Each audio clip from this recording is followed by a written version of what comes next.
potentially be live now. Give it a few minutes just to see what's going on. See if people show up in the chat. Is that a picture of your family in the top right? Big picture. It's my grandfather and two nieces. Cool. You have a lot of books. I sell books, Oh yeah. supplement income on eBay. The books on my shelf are books that I read and keep, but I also sell books. I have eBay, also doooovid with 4 O's. Nice. All right. We looks like we have people in the chat now. So that's not what I wanted. Doovid, thanks for coming online. I really appreciate you taking the time to have a conversation with me. Would you mind telling us a little bit about yourself before we get started? Yeah, my pleasure. Thanks for having me on. I'm doovid, David Kelton here in Metro Detroit. I'm a civil engineer. I manage a few properties. I've studied a lot of things. I studied in Jerusalem in religious schools. I'd be referred to as what they call a bal tshuva, meaning that I grew up a secular Jew and then became Orthodox, but I studied in mainstream Orthodox schools in Jerusalem and then Hasidic schools in Brooklyn. I created a YouTube page about 10 years ago, largely to promote Judaism, teach people like the basics of how to chant Hebrew, things, what to do at synagogue. But I also got affiliated with the Hare Krishnas when I was at University of Michigan. So I put a lot of that on my YouTube page. In fact, I went to school with Siddhart at University of Michigan, who you debated against. We used to talk about theology. And then a few years ago, I ran to Luke Ford in Hollywood, interesting character who is a convert to Orthodox Judaism. Used to be a, God forbid, porn reporter, but however that worked out, he bought me a microphone and set me up in live streaming, and I got into debating, mostly counter Semites. Luke had been on the Warski show with JF back when that happened, and so I was kind of explaining Judaism, and then I ended up debating JF because I was telling people like I don't believe in evolution, and I was arguing against atheism, and I ended up debating JF on evolution, and from there I've kind of turned myself into a internet personality, doing different things. I found Church of Entropy Jennifer, who I guess working together with you now. Actually, she found me, and we had enough agreement that we ended up working together. So we've been doing a show for almost 3 years now, Week in Review, talking about consciousness, spirituality, scientific issues. I've seen a lot of your debates, like I guess one of the things I consider, I specialize in debating against atheism. So I helped Jennifer prepare for your debate, and I guess you were on that AMA that Jennifer set up on a Discord. I love consciousness. Like I said, I sell books. My degree's in civil engineering, but I tried to minor in linguistics and physics and psychology. And the hard problem of consciousness has been the main focus of my thought, even though not professionally. So that's basically all I think about. I spend all my spare time reading the issue, from evolutionary medical textbooks about neuroscience to spiritual theories, mainstream, Vedic and Judaic, theories, to more spiritual, esoteric things. I've been following the Hammerov Science of Consciousness conference for a few years now.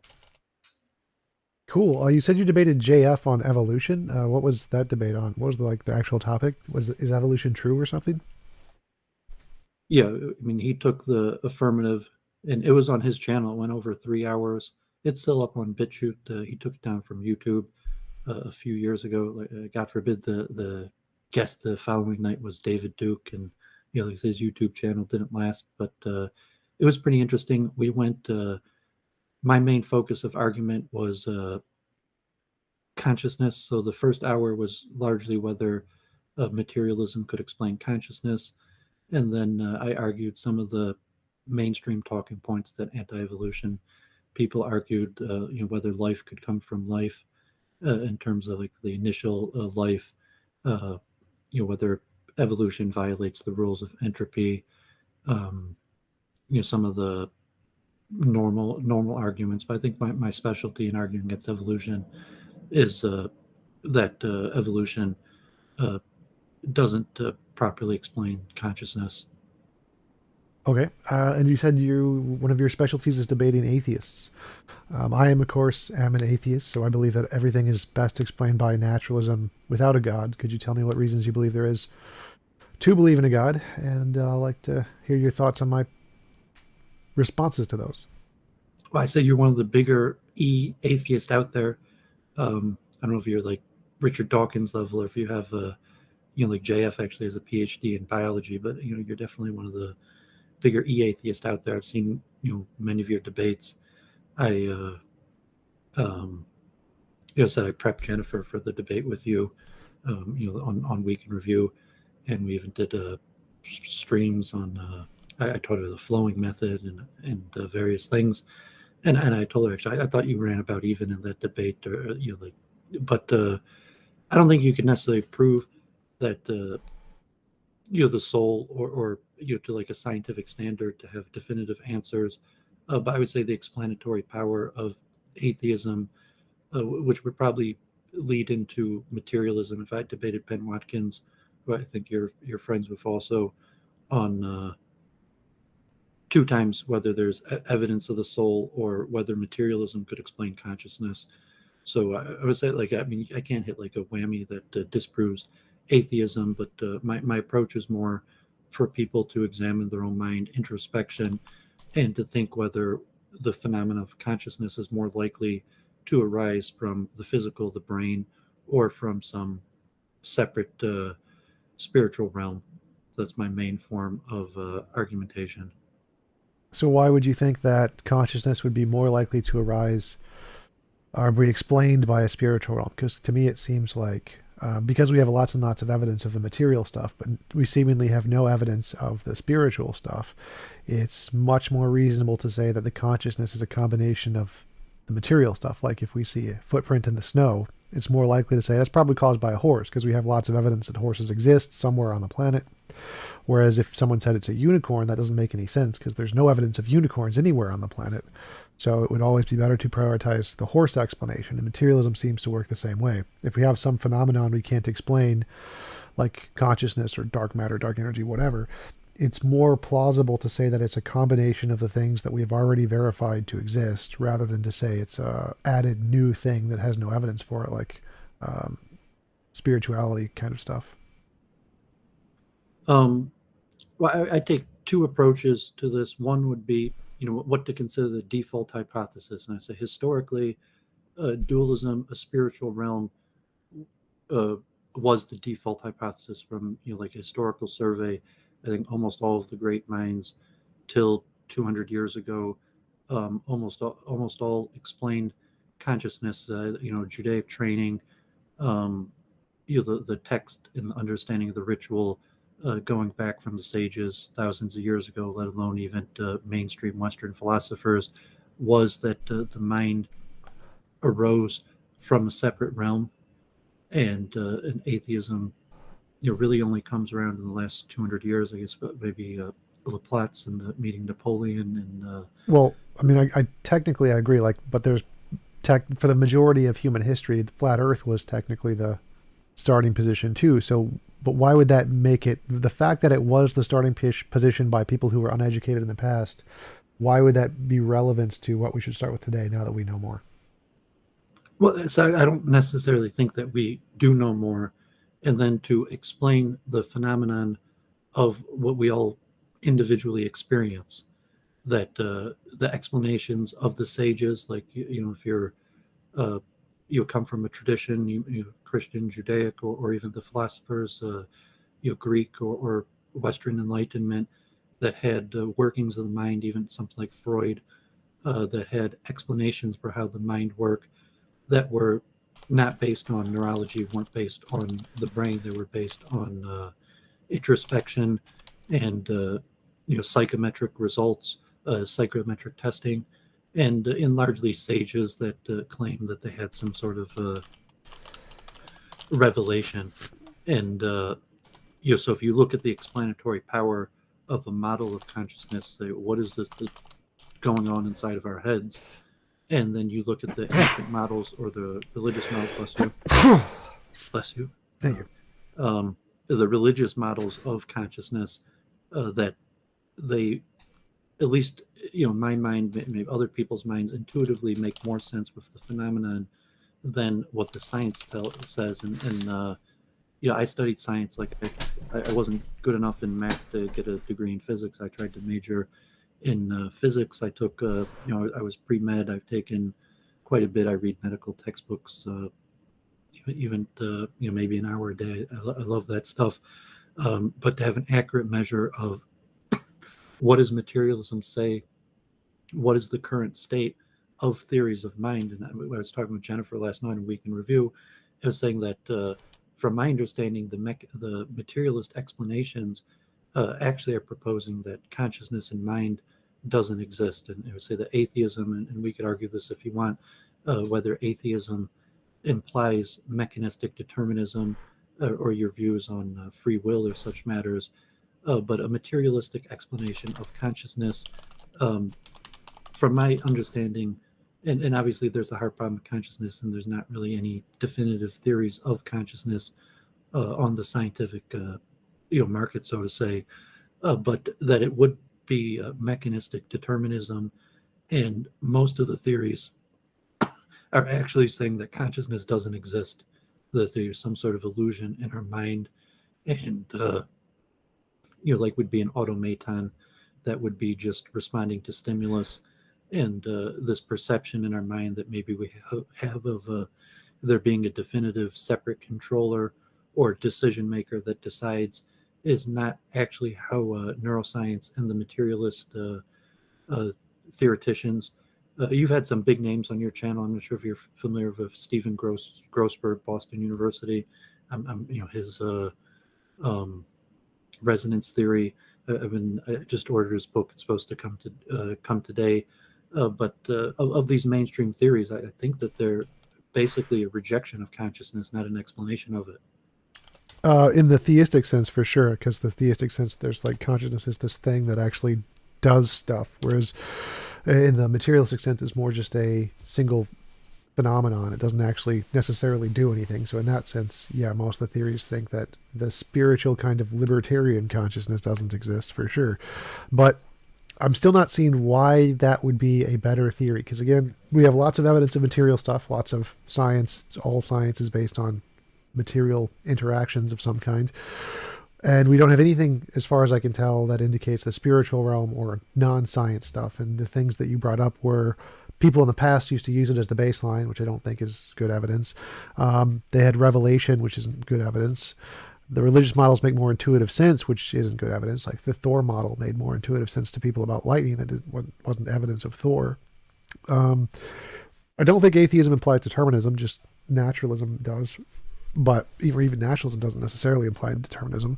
But I'm not seeing any of those things you said. None of them seem to stack up to the evidence that is on the naturalist side. That, oh, look at all these novel predictions we can make about all this stuff in science that build computers and spaceships and things. And all of this stuff we can do in the natural world with this material ontology that we've discovered.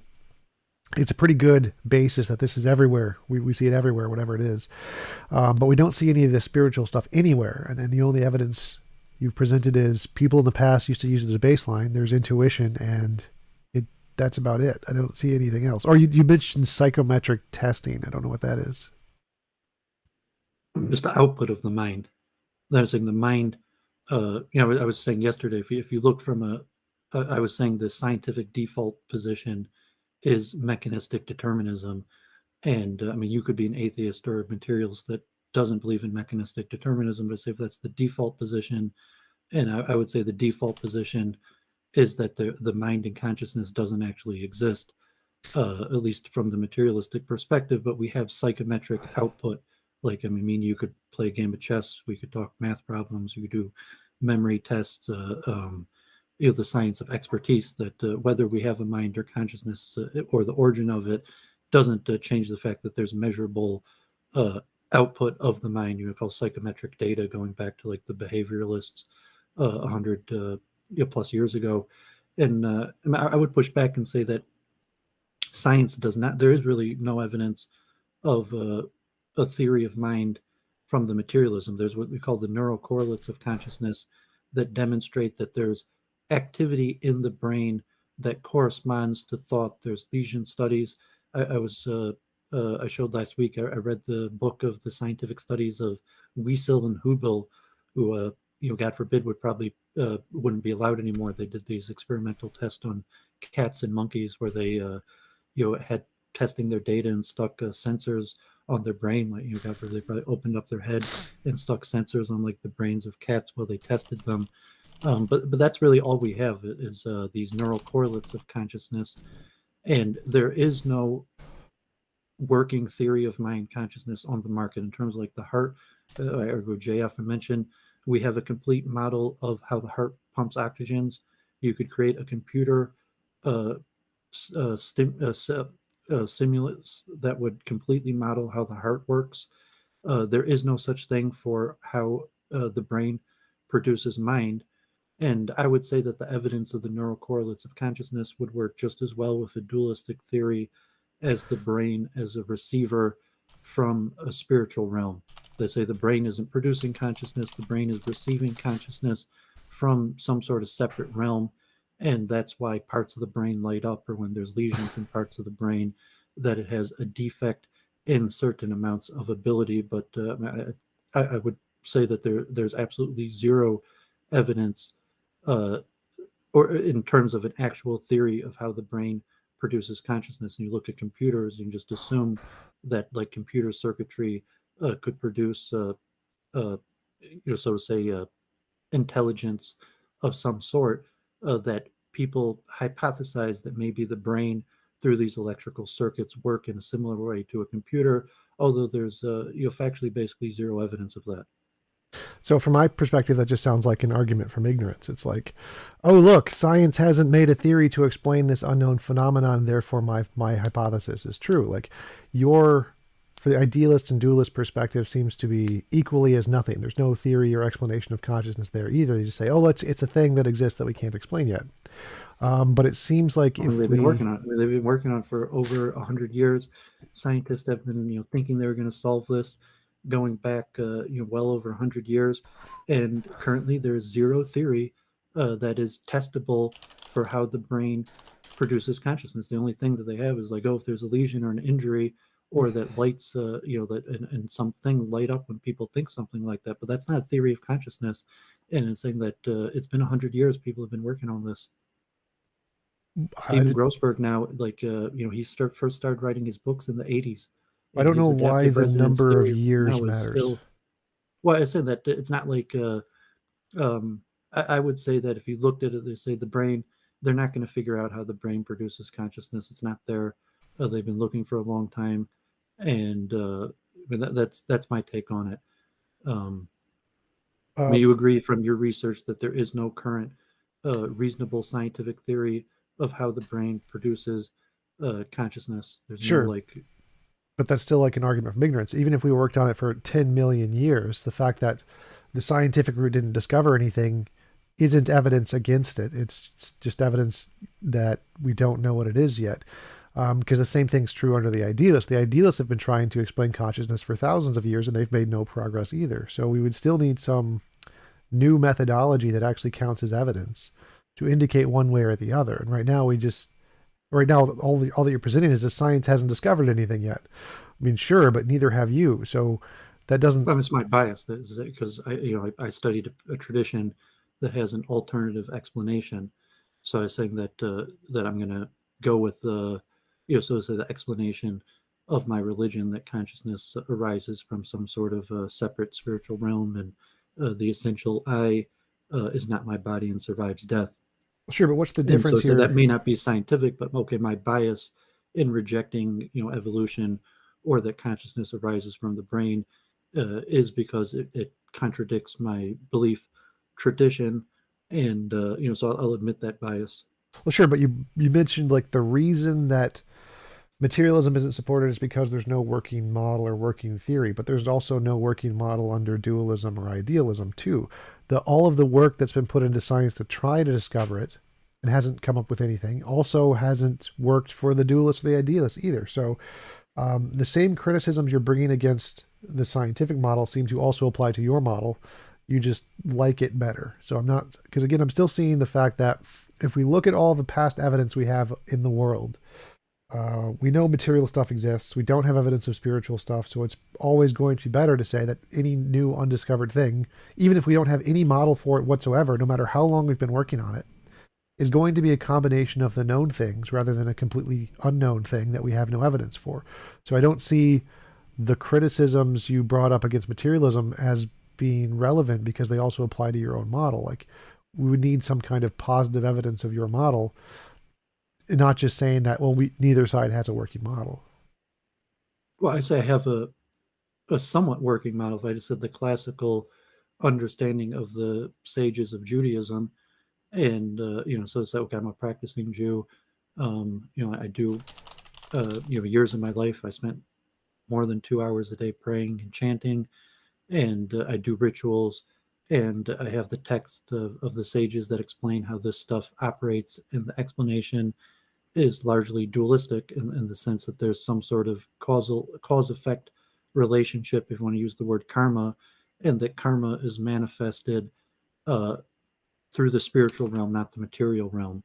And from that perspective, I say that the mind, not being material, the mind sees the spiritual realm in the same way that it sees the material realm. So I have to have an alternative understanding of what we're observing.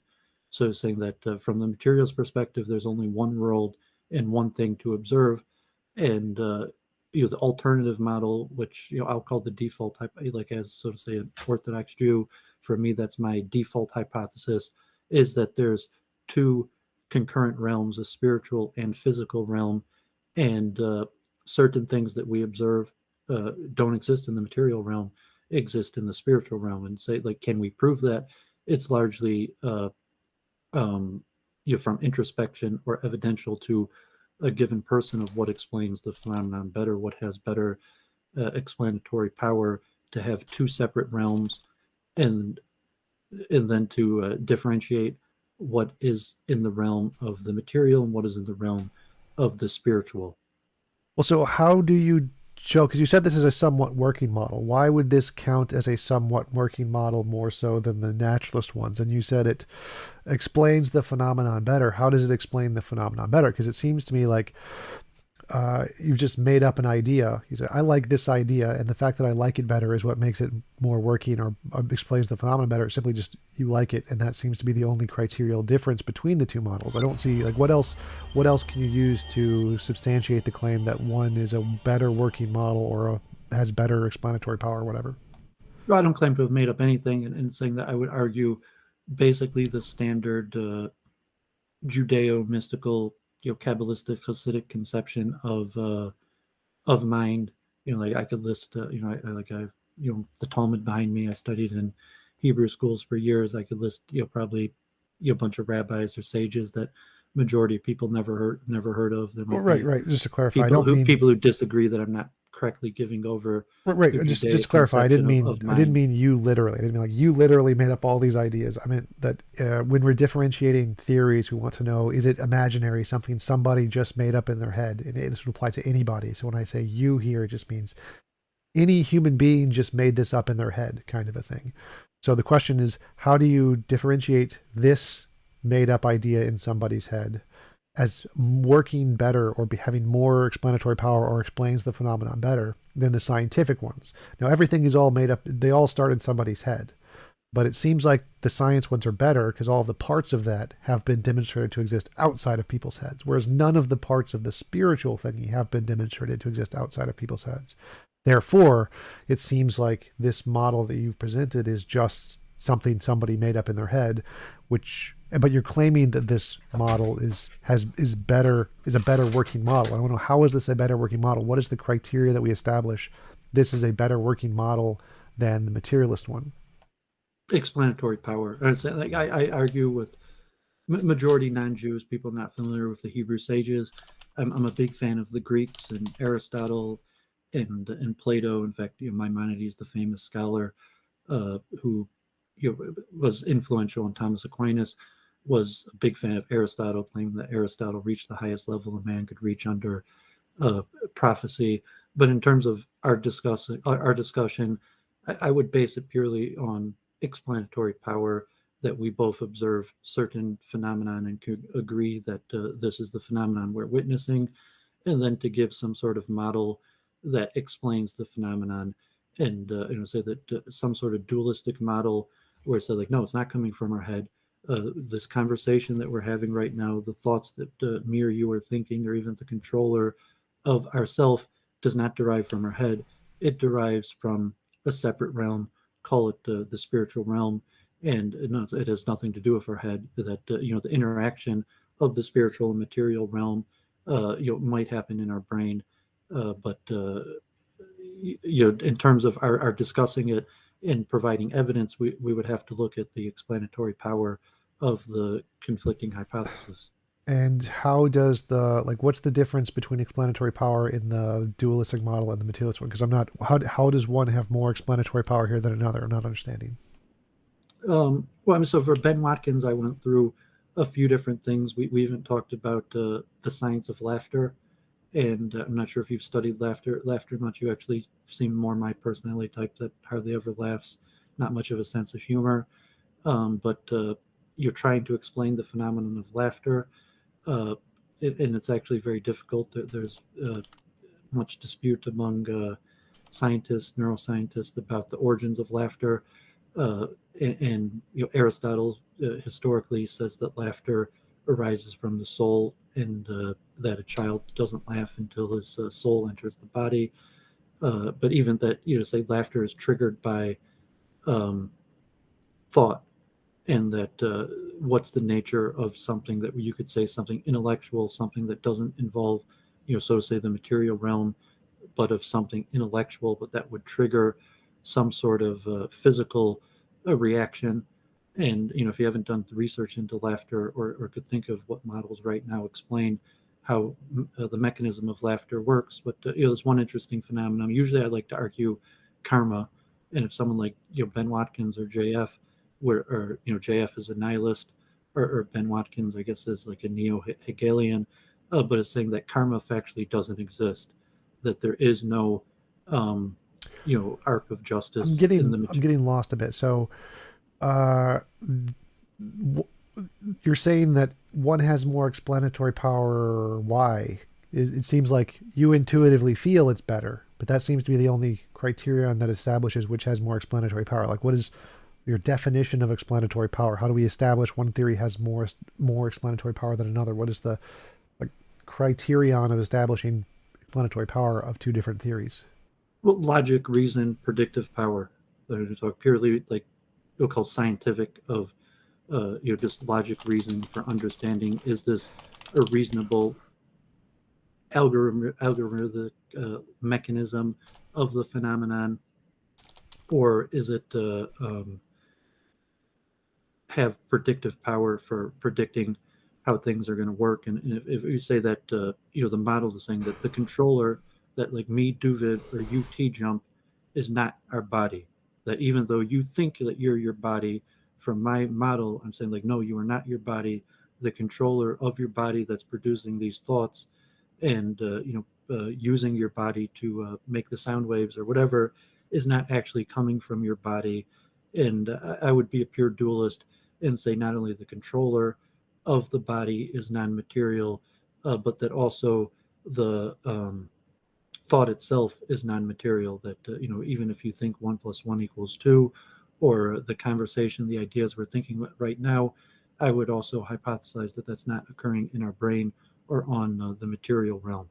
Okay, so you said logic, reason, and predictive power. Now, predictive power doesn't seems materialism is the only thing that has any predictive power. I don't see any predictions made about soul stuff ever being confirmed. But what about logic or reason? So how does the dualistic or idealistic model have an advantage logically over the materialistic one? Well, I mean, because we're talking largely psychometric data. That's not something like physics, where we're not going to be able to take an object out and drop it or measure its speed and acceleration. We're talking about the product of mind, and the product of mind is ideas. So you would have to come up with some sort of conception of how do you measure the outcome of mind. And even if you're talking about just the fundamental question, is the controller material or immaterial? And saying the output, obviously the body is material, and but to measure the controller is really a product of mind. So you'd have to be measuring some sort of outcome of the ability to self-control the human body, and then look at the explanation for what makes more sense in terms of explanatory power of the controller of the body being part of the body, or coming from some separate realm outside of the body. Well, that seems to be like begging the question, because that's the phenomenon we're trying to explain. So we have consciousness, we have the data of consciousness, and now we want to know, is this Well, I told you better? that's not. I mean, that even according to the current theories that from a mechanistic determinist perspective, we don't have consciousness in mind. So I mean, if you're claiming as an atheist or a materialist that we have consciousness, that might actually put you in opposition to the leading neuroscience, who would say we don't actually have consciousness or mind, and that that's just the remnants of our ancient cultures of dualists who describe these things in these terms. But from the current scientific understanding, that consciousness and mind are anachronisms to a time when we believed in spirituality. Well, I that's mean, do not. you believe that we have consciousness or mind? Yeah, I agree with the majority, the consensus of most people in neurology, cognitive science, and philosophy of mind, that consciousness does exist. I'm not an eliminativist. I don't Are think you that. claiming that's the consensus of Yeah, them, that we do because have consciousness and yeah, mind? I have several polls on that, and I've spoken to several people in the field, like who was it, Julian Mussolino. Like, yeah, we agree consciousness is a thing for sure, but that doesn't answer the question. So the question is, we have this phenomenon, which is conscious experience, qualia, and we want to know why. We don't know what it's caused by. It's unknown, an unknown phenomenon. And you're saying that the dualist idealist model has an advantage on one of these explanatory But for the power. sake of argument, I mean, if I were to play the atheist and say, like, no, like we do not have consciousness in mind, that is not the consensus, and that the current scientific understanding of materialism, that there is no such thing as consciousness or mind, it's an illusion. And just look at the only field of consciousness studies is in the Department of Anesthesiology. In medicine, the only field where they even use the term consciousness is anesthesiology. There is no Department of Mind and Consciousness in university. If you take it in philosophy, they don't talk about neuroscience. They talk about Aristotle and the ancients, who largely believed in dualism. So why would I give you a pass that says, as a materialist, you get to think that there is such a thing as consciousness or mind? Because I have all the polls from all the materialists who say there is consciousness of mind, which is the majority of them. Well, I mean, from like the Hammeroff conference. I think that's one of them, but there's lots of these. Like, it's not uncommon. You can just go Where's ask. I talked consciousness with. studied? I have them all saved. There's listed in the Julian Mussolino conversation. They all agree consciousness is real. We talk about this in many of my things. It's the only a very small minority of But not, people we who will say thinks. mind. What? Remember, consciousness is real in terms of anesthesiology, and that's the only field in medical science where there is such a thing as consciousness. But to say that No, mind is there's real, so I mean, everyone says, yeah, consciousness is real. There's an extremely small number of people who say consciousness isn't real. They're the eliminativists. They're an extreme minority. We go over this with my conversation with Richard Brown. Almost nobody thinks that consciousness is an illusion. Even Dan Dennett, who like started this popular statement that consciousness is an illusion, didn't even mean it in that way, and he's misquoted as saying that. So yes, the vast majority of everyone working in this field who are materialists think consciousness is real. And you can go ask Richard Brown if you would like more info on that. That is not my topic. I don't know. but that's referring to like anesthesiology and the controller, not to mind. And to say that mind Mind and is, brain are synonymous in this case. In materialists think mind and brain are synonymous. The consciousness itself does exist, and it's a product of the brain physically. But that's a separate topic. Like, if you want to talk about the consensus, go ask the consensus. My topic is yes, I'm a materialist. I say consciousness does exist. I'm experiencing it. It's a phenomenon. Now I want to know, I don't need to explain it. I don't need to explain it in any way. I can just say, I'm experiencing it. This thing I'm experiencing, I'm labeling this as consciousness. Now we don't know what the cause is. And you said dualism or idealism has more explanatory power, which means it has to have more of these three things: logic, reason, predictive power. But it doesn't seem to me it does. It seems like on the explanatory power side, materialism wins.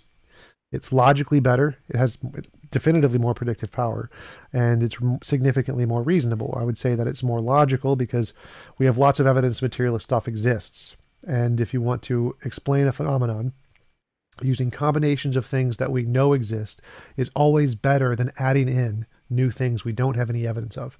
So if you want to say what caused the footprint in the snow, saying a horse did it is always more logical than saying a unicorn did it, because in order to justify that assertion that a unicorn did it, you need some independent evidence of unicorns first. Reasonable, same thing. It's better to say that materialism did it because we have lots and lots of evidence. Material stuff is everywhere. It is just ubiquitous everywhere in the universe. So it's saying it's caused this unknown phenomenon that's only in very parts of the universe, very small parts. Pretty reasonable to say, yeah, it's probably an unknown material thing. Predictive power, all of the predictive power is done by material stuff. We say, well, how do we change consciousness? Zap you in the brain in this spot. Yep, that's going to change consciousness. So all of the predictive power, all of the logic and reason, all of the criterion you established for explanatory power seem to win on the materialistic side. How do you think that dualism or idealism has an advantage in logic or reason? Well, I think you make somewhat of a circular understanding because we're arguing about the origin and nature of mind. And so you'd have to separate what we're measuring by mind. And so, if I'm claiming that the mind doesn't exist in the material realm and exists in a separate spiritual realm, but we agree about this phenomenon of mind, that we're both talking about the same mind, and we're just disagreeing about its origins, but then we're using the mind to measure things. I mean, Jennifer, she had a hard time, I think, understanding. I was trying to explain her, so to say, objective, and it was actually one of your arguments where you were talking about objective and like the science of expertise in psychometric data, that what is the output of mind, and if we table, say, the issue we're talking about here is mind coming from the material or the spiritual, but we both agree that we're using the mind to measure this. So if you can't assume for your side of the argument that the mind is material, to say because there's mind, therefore it's material, when I'm using the same argument and saying the mind is spiritual and the mind observes material and spiritual things. So what we could agree about is psychometric data expertise that could be like you defined objective, that could be measured. Maybe that was with Claire Call, that absent of mind, like a computer and IQ test, typing speed, and even from that if we argue does mind even exist, that say even if mind doesn't exist, we could still measure, so to say, the output of what we would call mind, like how fast can you type, how well could you do on a math test, that you say it's your mind that's producing your typing speed, or your mind that's producing the results to intellectual questions. I mean, I don't know if that makes sense to you, to differentiate. Well, I got lost at the beginning part where you said it's circular reasoning. So I'm not begging the question here. I'm saying, okay, so there's a phenomenon of qualia. We both agree that is a thing. And we want to know what causes... The phenomenon of mind. I mean, if you're talking about sense perception, yeah, and I'm talking about mind thoughts in terms of thought, and even like in a Platonic ideal, that say, like, I would argue also that ideas don't exist in the material realm. Right. So we have like circles, triangles, categories are immaterial spiritual phenomena. So we have the phenomenon of thoughts, which we can refer to as mind or qualia. There's a phenomenon of thoughts, and we want to know what is causing these phenomenon of thoughts. That's the question we're asking. And you said the criterion to do this is explanatory power. Which theory has more explanatory power, which is made up of logic, reason, and predictive power. Now, of those three, it seems like materialism wins on all of those. Now, I'm not begging the question here. I'm saying if I accept your criterion, we have the phenomenon, which is thoughts. And we want to explain what best explains the thoughts. Materialism seems to win because it has more predictive power. Like if I zap you in the brain, it's going to cause this change in consciousness. That's something was predicted accurately, and it happened. And that happens all the time. How does that have any more explanatory power than the brain as a receiver. They say if the brain was a receiver as opposed to the producer of mind, why would any of these lesions or zaps or studies uh, produce a different result? Because we can add and take away things in the brain. Yeah, so saying the brain's a receiver that would produce the exact same result. No, in a receiver, you have to tune the receiver. But in a brain, if you can literally just, like, if I can program something in a computer and add the thing I programmed to your brain isn't receiving it anymore. It's literally the thing in the computer. So, like, if Yeah, but I, you don't have the code. I mean, that's why I said that the only evidence comes from like MRI, different forms of scans that no, show no, no, when people like think, there's, you know or about genetic lesion memory, right? studies. You know about genetic memory. Like, we can implant memories into things through genes and we can transfer those things from one brain to another brain. Like, we did that in snails recently. We took a memory from one brain and then we implanted that memory to another brain. It can't be a receiver anymore because we're just taking this Well, literal memory is physical an thing. issue. It's like memory is not necessarily a product of mind, but in terms of thought, you can't do that with a thought. You can't create some sort of chip that will make someone understand calculus. Uh, that seems to be like a memory. So we've done it I with. took anatomy. I'm not sure, like your scientific background, to say there's substantial evidence that the brain electrically controls the action of the body, that sends signals that lead to action, although the origin of those impulses that cause the action is still unknown. And sense perception of that different senses all over the body, the Well, the not, tones. you mentioned calculus. Like, calculus seems to be purely just a physical structure in the brain. If you have the correct physical structure, you will understand calculus. Well, I was going to add memory. That it seems relatively, and even the memory evidence from the brain still isn't that strong. But it's that if you could implant some sort of memory through a biological device, that's not the same thing as thought. Memory and thought is not the same. I see memories as a kind of thought, and so if you can implant a thought or Memory is memory. just an observation. I'm saying memory is a sense.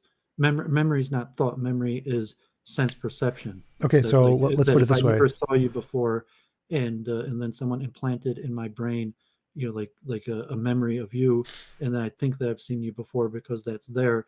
It doesn't have anything to do with thought. It's just a false sense perception. All right, so memories, which seem to be very closely related to thought, are clearly not a received thing. It's not a Does receiver it from some show sense outside thing. perception implant of memory, or What? ideas where you could implant memories of ideas, or you could implant memories of sense perception? Either one, fine, doesn't make a difference. The point here What is makes a that huge difference in terms of does not to my argument, makes no difference to my argument. So my argument here is that these memory things, which seem to be very closely related to thoughts, are fully explained by material gene memory, genetic memory. We can implant them, we can take them out, we can do whatever we want with them.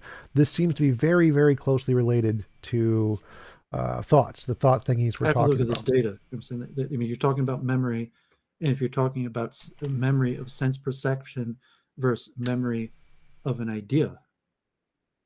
It's both. Like, we can cause them to take an action. And when you get into this maze, you will find the correct path by memory.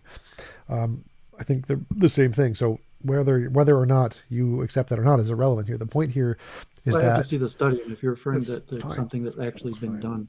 Yes, this is a study. It's been done in snails. It's genetic memory in snails. I have the paper somewhere in my Discord. It's in the paper section, I believe. So the point here is that we have this thing which is very closely related to the topic, and that's fully explained materialistically. And from that, it's reasonable to infer, even though we're just going into the very edges of thought here, just memory, which is something related but not necessarily the same. Because that is fully explained by materialistic stuff, we can infer that it's a better explanation to go with this materialistic explanation, even though we don't fully understand it. Whereas it seems like the only explanation or the only reason you have to accept yours is that you don't like it, you don't feel like naturalism is a better explanation. But, like, we actually have data, we're making progress in the field, we're making predictions, we have predictive power, and so logically and from a reasonable standpoint, it's reasonable to infer that this progress is going to continue, and we're going to eventually discover consciousness from some unknown I material mean, a means. false pejorative that saying I'm going with the historical consensus of sages, you're going with the modern consensus of scientists and neurologists, and even on your own personal level, to so to say, you have a tradition, you have your ancestors, and even if you're going with the current consensus of this generation or maybe even the last few generations, that the overall historical consensus is still with dualism. Well, I didn't say anything about consensus here. I just said here's the data. We make novel You're giving a predictions. false pejorative that like I'm False purposely pejorative. rejecting the data in order to go with what I want, as opposed to saying that no, I'm just sticking Oh, with oh, that was a I'm sticking question. with So I'm sticking with my sages and what I would say is the historical consensus. And one of the main reasons that like I said, I grew up somewhat secular, and one of the main reasons is because as a kid I read Aristotle, and I read these texts, and I saw that these guys were all dualists. right, right. So to So say, I wasn't using that as a pejorative here. It's a question. I'm asking. So from my perspective, these novel predictions and this experimental data we have with genetic memory and making all this progress, it's a very good evidence, very good logical, reasonable predictive power. So it seems to fit your definition of explanatory power very well. So this seems to have a lot of explanatory power. But you keep saying that no, you want to go with this other one. And I'm asking you, how does that have more explanatory power than all these things I listed, which are really, really good?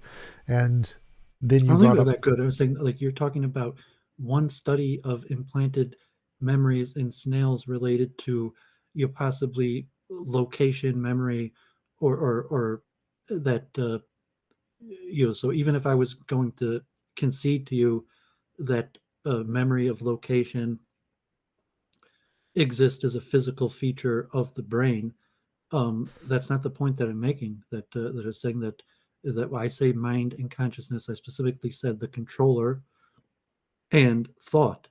And so to have memories of spatial memories, I didn't even make that claim. That doesn't come from the saying that would make sense that it comes from the body, and it relates to as I said, sense perception. And saying that, like, I don't think that we don't have brains, the brain doesn't do anything. That God forbid, I was in anatomy, I was pre-med, like I saw dissected brains, you could see the neural circuits, and so very clearly the brain has a clear function in sense perception. There's neurons and lines running from sense cells all over the body into our brain, and some form of motor control of the body. But when we're talking about thought, and then the evidence is very weak on the materialistic side. That you could say the consensus of neuroscientists believe that they're going to come up with a model for how the brain produces consciousness or thought. You could show the neural correlates, and I mean, how we got diverged with the snail model was that I said that any of these current states of evidence, like the lesion studies or the MRI data, could be equally explained that the brain receives consciousness. And the reason why you can't perform a certain function, God forbid, if there's a lesion or a part of the brain missing, is not because it was produced from that part of the brain, because that's the part of the brain that receives that function from another realm. And so I don't see any direct evidentiary line that you give from this current state of materialistic science that would make it more likely that this phenomenon is being produced from this section of the brain, to the alternative hypothesis that that section of the brain is receiving that part of consciousness from a spiritual realm. okay, so like an analogous example would be like if we look at dark matter, there's this strange gravitational force that is far more than anything we see, but we can see other things that cause gravity, like normal matter. And so it's reasonable to think that whatever's causing that dark matter is probably just some new variation of the normal matter stuff we just don't understand yet, rather than to say it's like magic leprechauns. Maybe it's magic leprechauns, like we can't prove it's not magic leprechauns, but the better hypothesis is that, well, it's acting a lot like normal matter, and when we look at it, it does things a lot like normal matter does. And when we test normal matter, we can get it to do similar things. So it's reasonable to infer that this new dark matter stuff is kind of like the old normal matter, because it's just we're interacting with it in the same ways. Similarly, when we interact with the brain, we say, well, memory can be implanted and transmitted and just done physically, and we can insert things into the brain and add arms to the brain and do all kinds of things that wouldn't have been, we can give information to the brain, to the conscious mind, that it wouldn't have, so it couldn't have come from some external receiver source. It came from the computer we literally built into the brain. Why couldn't have? I mean, why is it in a black box? Because we don't have a working explanation for how that part of the brain actually produced it. We just have evidence that the function was related and came from that part of it. But even according to the current state of neuroscience, materialistic, it's a black box that you're just assuming where the scientists are eventually going to come up for an explanation for how that arose from it. Well, I mean, like, so let's say I thinking of a character or color. You're talking like Broca's area producing language. That, okay, there's lesions there. There's a whole bunch of evidence. No, I'm saying like I can make, let's say I draw a picture. But there is no actual model for how Broca's area produces language. I didn't say anything about that. Broca's area. I didn't say anything about Broca's area. That's sound. I said, so imagine if I create a pattern, a drawing or a direction, like a pattern through a maze. You've never seen it before. I can program it into a chip, plug the chip into your brain, and now you can see the pattern. You can redraw the pattern. That information wasn't received from some external receiver of consciousness out in the ether. That was received from the chip that I just plugged into your brain. So the information couldn't have come from a receiver. It must have come from that physical thing that I just plugged into your brain.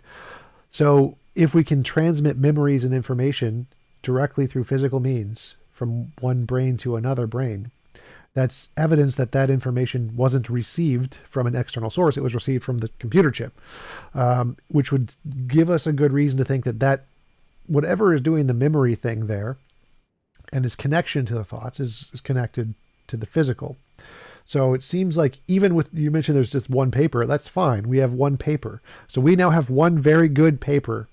And it seems like the idealist and the dualist side has nothing but a bunch of people in the past used to think this way. That seems to be, but if we weigh those two, like on a scale of evidence, one really good paper seems to completely debunk an infinite amount of past experts who used to think one way.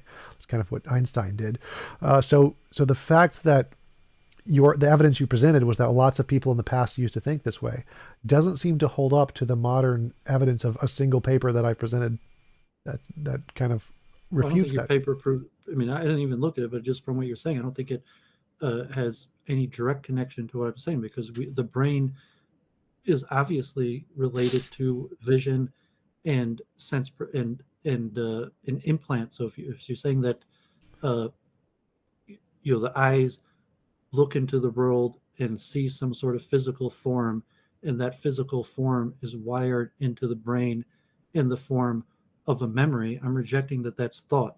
And so that if the scientists could do something like that, I think it's immaterial. And saying that the fact is that scientists have been working on what you've been talking about for decades and have made very little progress. Like I don't know, it was the late 1800s with Phineas Gage and God forbid his horrific injury where that spike went through his head, and then he started acting differently.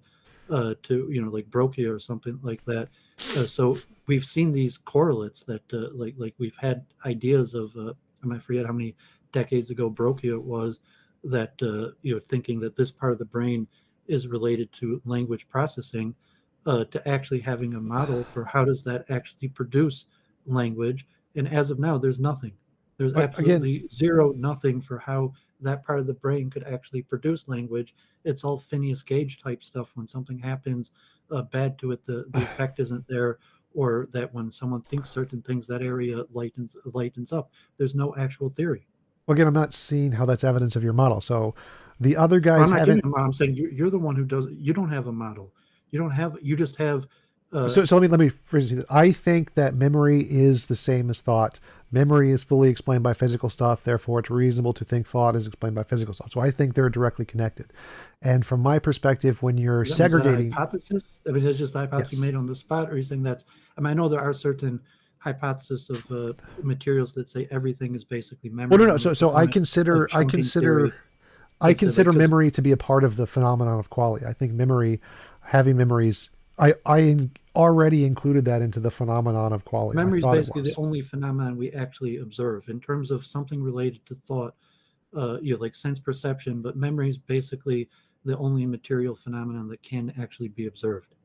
Okay, so from my perspective, memory is a kind of thought. And since memory is fully explained physically, then thoughts would inductively probably also be explained physically. Are you trying to fit the evidence to your, because memory is the only thing that could physically be observed.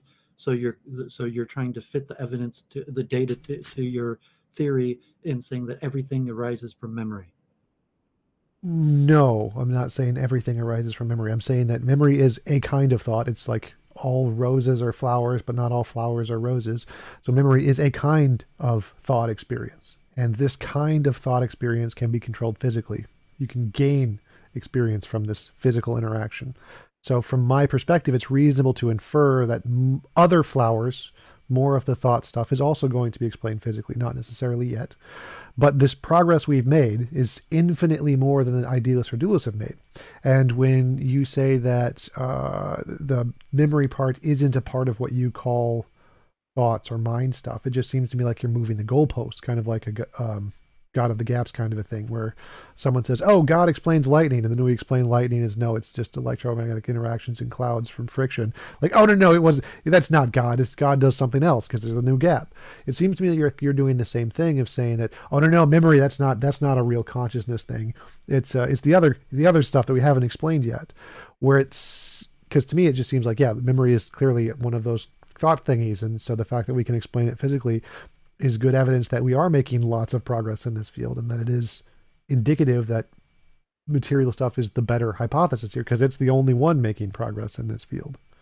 But I mean, you agree that the scientists have been working on this for decades, and there really hasn't been that many like breakthroughs.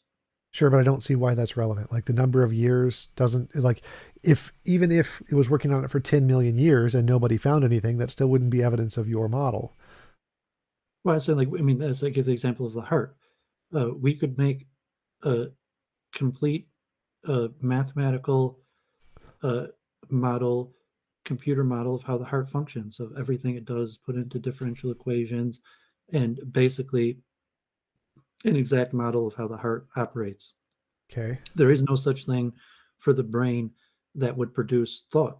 Yes. Why is this? This isn't evidence of your model. So this is just, we don't know. Evidence that this, I say big, because the simple explanation is because thought doesn't arise from the brain. Well, that's the part. They've been working on it for decades. That's the connection I'm not making. They haven't found come back. That was really good. So you said, because we haven't discovered anything for hundreds of years, therefore this is evidence that thought doesn't arise from the brain. That seems to be a problem. That seems to me. When I say it's evidence, I just said that saying that. So if thought doesn't arise from the brain, and I mean, you can't prove a spiritual realm materially because you have to use the mind. Right, but this is where I'm getting lost. So I'm getting lost in this conclusion that you keep bringing up all these years that science has been working on it and hasn't found anything, and then you jump to this conclusion that this works as a benefit to your model, where I don't see it as doing that. It's like we're trying to find. What point do you give up? What point do you give up and say, like we tried and we failed and we can't come up with a model of how the brain produces thought and consciousness? When we have a different model that can make novel testable predictions that can do it better. You have another model. I mean, saying that I have, not me, but I'm saying that even your own ancestors, even your own upbringing has an alternative model. You don't have to come on to my model. I'm saying the model that rejected as a child. But to say that this alternative explanation that you're positing, at what point do you give up on it and say that it's not the brain? Whatever is producing this phenomenon of consciousness, either it doesn't exist or it's coming from some separate dimension, something different than the brain. When an alternative model can make novel testable predictions that can be confirmed. Why do you need an alternative model? Saying just to reject that your hypothesis has fruit and the ability to produce the answer. What does that have to do with another explanation? You just say, okay, there is no explanation. I don't think we're going to come up with an explanation, but the one we're working on isn't leading us anywhere.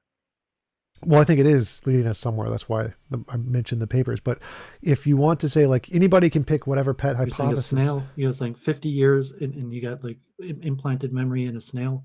Yes, one bit of progress is infinitely more than the 0 bit of progress that's happened on the idealist side. So I think that warrants going with the theory that's made even a little bit of progress. But you asked, at what point do I give up on a hypothesis? Well, I would say I would go with the one that I think has the most evidence until a different one comes along that has more evidence. This one has the most evidence, and if you want me to give up this theory, you would need to present a different model that and provide more evidence for it. Like, there's already lots of models. Like, I'm happy. I don't care with the number of models. I would need you to present a model that has more evidence, and the more evidence part is novel predictions. You need to make novel testable predictions which are confirmed, and then whatever model that does that is the one that I'm going to say I'm going to adopt that model over this one. So what it takes for me to Aren't you proof stop to my point? Saying like, what didn't your own parents and your own teachers agree with me more than what you're preaching right now? I don't know. I don't really care what the people in the past thought. Well, I mean, you're talking like your own memory of when you were a child and your parents tried to explain to you what's the origin of this phenomenon, and your parents taught you that you have a soul and that it comes from some sort of separate realm, and you went to school and they taught you that you have a soul and it went from some sort of separate realm. It's not like, like I'm like, it's not like I'm some quack guy saying something out of the mainstream. I'm saying something that's in line with what your own parents and childhood teachers believed, right? Sure, but that's not evidence. But that's not evidence. No. It's not. I mean, it's not. It's saying it's explanatory. Like, I'm not just coming up with some wacky idea that like I pulled out of a hat. I'm saying something that's in line with what your own parents and childhood teachers said. Sure, but that's not evidence. Like, the fact that people in the past used to believe it isn't evidence that it's true. People in the past used to believe Well, it's flat some Earth form was of true. evidence. Saying it's conclusive. I'm saying, okay, like, I'm not a Christian, but saying, is the fact that there's a church on every corner some sort of proof to Christianity? So it's not conclusive proof, but certainly if Christianity is not true, then you have to have some sort of alternative explanation why there's a church on every corner. And just like if dualism or the spiritual realm is just completely wacky and made up and not true, then you have to have some sort of alternative explanation for why your own parents and childhood teachers taught you that. Well, it seems arbitrary. Like, it's like saying, why do I have an explanation that there are 10 rocks on the floor over there? Because You the talked magic, about consensus yourself. I mean, so you just yes. consensus only of what you consider experts, as opposed to general consensus. You say Christianity is just completely made up and not true, and the consensus of non-expertise is meaningless. The fact that there's a church on every corner means nothing because none of those people are experts, or the fact that your parents or childhood teachers taught you this is meaningless because they weren't experts. Sort of. So, yeah, I think that's called a bandwagon fallacy if you just appeal to this Well, random I didn't say people. that it was conclusive. I think it's evidence. Well, right, It's that's not. that's I the mean, part I'm it's that's the not part I'm conclusive evidence, but I'm saying it's some form of that's evidence. the part I'm rejecting here. I don't think it's any kind of evidence. I think that's a bandwagon fallacy.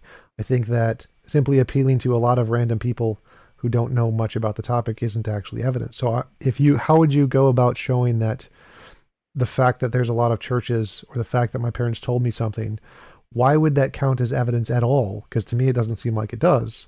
I don't understand your connection to why you believe that counts as any kind of evidence. You said that if you don't believe in God, you need some kind of alternative explanation. Well, that would only be true if it counted as evidence in the first place. If it doesn't count as evidence in the first place, then you don't need an explanation because it's not evidence. It's like if I said, "Oh, look, there's a cup that fell over. Is that evidence of the spaghetti monster?" No. Well, then you need an alternative explanation. Like, no, you don't. It's a cup fell over. That wouldn't be evidence of the spaghetti monster. Well, you could have. I mean, we were talking about this last night with Jennifer on Week in Review. About the default hypothesis. So, I'm proposing a theory I called multiple truth hypothesis to help work through this. So you say there's uncertainty and there's really no reasonable explanation. That all explanations are extremely weak. If you want to put in like algorithmic computer terms, like a truth value function, like a chess program or a computer program that examines the equity or the value of a position, and it tries to create some sort of value of evaluation of a position that's uncertain, but that really there is no good explanation, and there's a whole bunch of explanations that have some explanatory power. Whether they're accurate or not is unclear, but they have some explanatory power.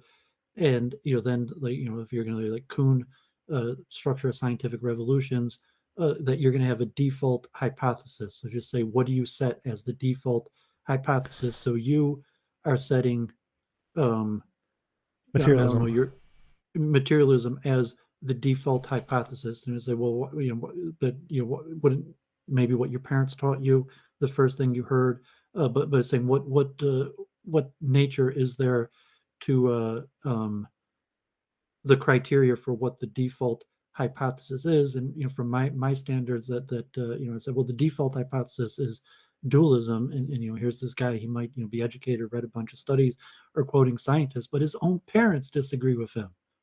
So how do you like establish what should be the default hypothesis? Like, what is a good default hypothesis versus a bad one? Well, I'm saying the fact that, okay, so just saying something like that. You mentioned Thor or something like that, as opposed to the church, and so you could say, from a purely logical level, that Thor makes just as much sense as Jesus Christ. And if you examine, saying the truth probability of either of those is basically zero. But then you have an evidentiary um, observed phenomenon of there's not, okay, we call Thursday. There's some evidentiary, like that remnants of culture, but there's still a church on every corner. America, the West, largely has a default explanation for most phenomenon related to the church. And so you could come up with an alternative explanation for why the majority of people believe something that's false.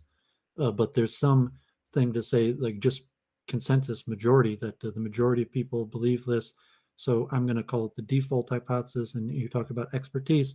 So I say, if you look at the experts historically, I would say that dualism and the mind coming from a separate spiritual realm is the historical default hypothesis, because the consensus of the greatest minds from all sorts of cultures and wisdom over the world were majority dualist until the last few hundred years.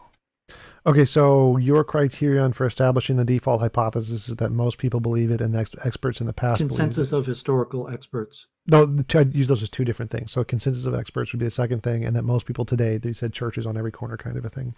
So for me, Well, when I'm agreeing with you somewhat, but I'm using that just the point of logic, because I agree with you on the consensus of experts and sages, but I'm looking at the whole realm of historical as opposed to presence. But I would give some criterion value to an overall consensus. And certainly if there is a consensus and you want to set something else as the default hypothesis that is different than the consensus of the masses, then you have to explain why the masses are misperceiving the truth. How is yeah, it possible that this is incorrect, but the masses all believe it? yeah. So your criterion for establishing a default hypothesis is looking at the majority of people and the experts in the past, and my criterion for establishing a default Past hypothesis. to present. I'm not just saying like overall consensus of sages. Okay, from the past. Like if we did it today, it wouldn't be. It's not anymore, so it's only of the past. But Even my worldwide.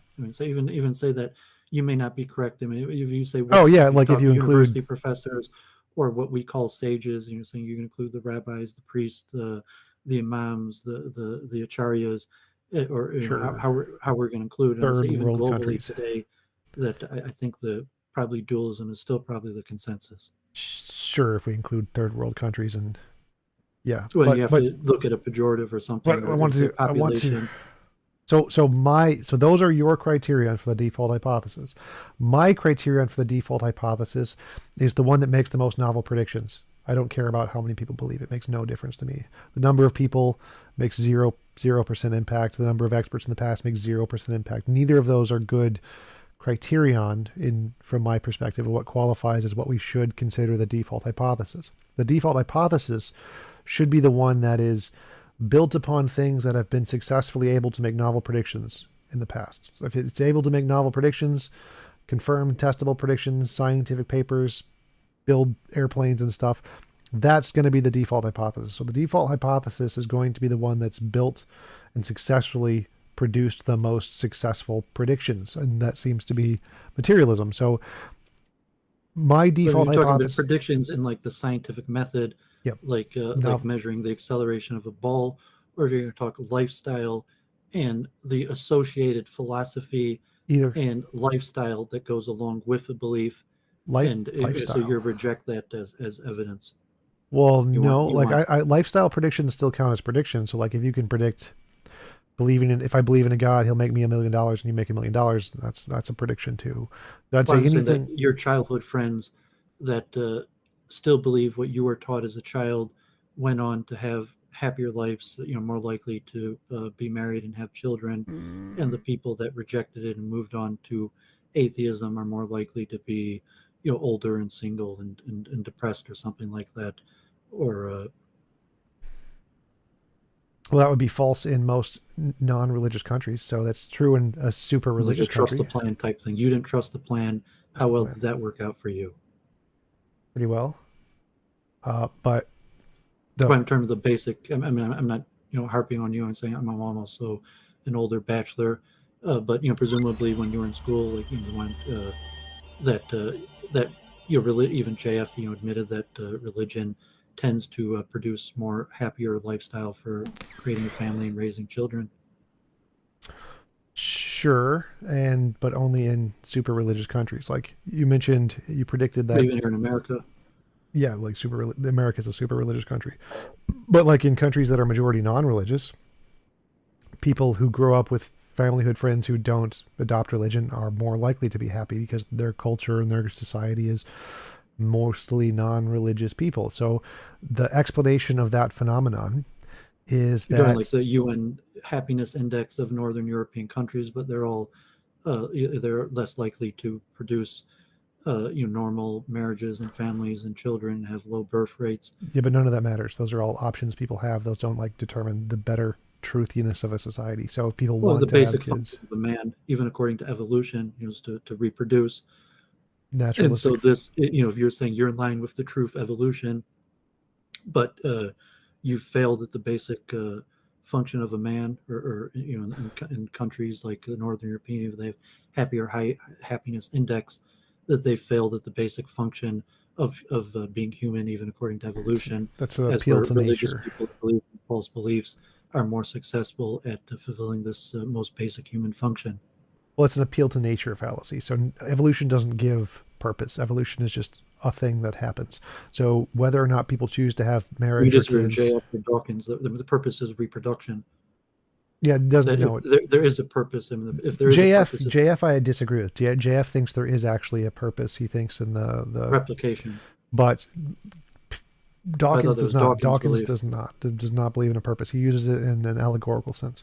But the vast majority of biologists agree no, evolution does not have a purpose. It's an appeal to nature fallacy, and whether or not you choose to have kids is irrelevant to your happiness or success in life or whatever criterion you want to establish there. So the fact that religious countries have more kids isn't evidence that the religious ideas are true. It's just that usually encourages them to act differently because of the tenets of the religion where they don't exist in the secular religions, secular ideologies. So that doesn't seem to count as evidence. So of all of the things you've presented are religious people reproduce more, past sages, and lots of churches on every corner. Whereas I'm saying novel testable predictions, progress in science, that seems to be a better way to establish a default hypothesis. It seems like I don't understand why you think that the criterion you presented would be a better basis to establish the default hypothesis than the novel predictions in all of science that we have. That seems One to of be the a much. sages, as mentioned, Ben Watkins, the Kabbalist, just say that man is the lowest possible creature that God could have created, that on our own accord could recognize God, and the basic tenets of why God created the world, that there has to be a test, there has to be some sort of set that that there is uncertainty, that a person could reject God. So I mean, from my understanding, that say like yes, a person has somewhat like an equal tendency to be able to look at the world and say there is a God or there isn't a God, and that's because so to say the sages I follow said that's the way that God designed the world. And so it's not necessarily like an evidence that I'm going to be able to, we're not going to be able to like go out to the forest or the lab and conduct some sort of experiment. Um, you're looking at an observation for how the world operates. And, so the main argument usually I give is karma, action, reaction, good and bad. to which most atheists I argue with will eventually concede that they don't believe there is such a thing as karma. They don't believe that there's some sort of factual recording of good and bad, or a materialist mechanism to record whether something was good or bad, and to so to say, reward good and punish bad. And so that would be observational. That I believe the world I see, that good is rewarded and bad is punished, and that there can't be a materialist explanation for karma. That if karma is a factual phenomenon, it has to be a spiritual phenomenon. Well, okay, but what does that have to do with like establishing the best default hypothesis? So if we're trying to establish what is the best default hypothesis, the criterion you listed of churches on every corner, experts in the past, and more babies doesn't seem to be, none of those seem to be good ways to establish a default hypothesis. Science, novel testable predictions, those seem to be very good ways to establish a default hypothesis. And if Well, you're it's just default hypothesis because that's what the consensus of society agrees with. Even if say the consensus of certain I don't care about the sages. consensus. I'm saying that the reason this is a better default hypothesis is because it can predict the future. Yours can't. So this is very good at predicting the future. I don't think you could predict the future. I'm saying that I mean, the science like evolution, so to say, like even with COVID-19, maybe we're better off not talking about that, but it doesn't matter. Whether that's the most clear example of evolution before our eyes, if evolution is true, it'd probably be COVID-19 and the variants we're facing. But in terms of that, like, I don't think evolution actually makes any testable predictions. Besides maybe predicting that we're not going to beat COVID-19, is just going to keep on mutating and adapting. But even with that in the nature, in terms of like I said, that mind coming from the brain, there is actually no predictions. I mean, there are predictions, like if you remove a certain part of the brain, that that function won't work anymore. You're going a little too far here. So my only point here is that when we're trying to establish what is a better default hypothesis, a better default hypothesis is one that can make novel predictions. It can predict the future. That is a better default hypothesis than one that just most people used to believe, or experts in the past used to believe, or one that produces the most babies. All of those criterion do not make something a better default hypothesis than one that can accurately predict the future. I mean, does that make sense? Does just that? Well, we're arguing that I'm saying that we have a soul and the soul is immaterial. And so what predictions does that make? Well, you're saying that we don't have souls, and everything that I believe is a function of the soul is in fact a function of the material. So you're going way too far. Our argument, right? No, you're going way too far. So imagine we haven't discovered consciousness yet. It's not even on the table yet, and we're just trying to establish what is the best default hypothesis, a priori, kind of like what are the criterion that establish the best default hypothesis.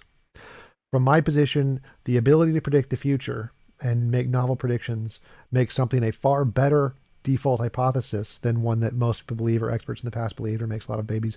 None of those seem to be good ways to establish the best default hypothesis. So does just that part make sense? Forget all the consciousness stuff. Does it just make sense to say, when we're trying to establish a default hypothesis, the best default hypothesis is the one that can predict the future best?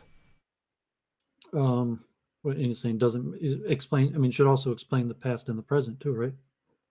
Sure. I mean, I guess it would use those to try to predict the future.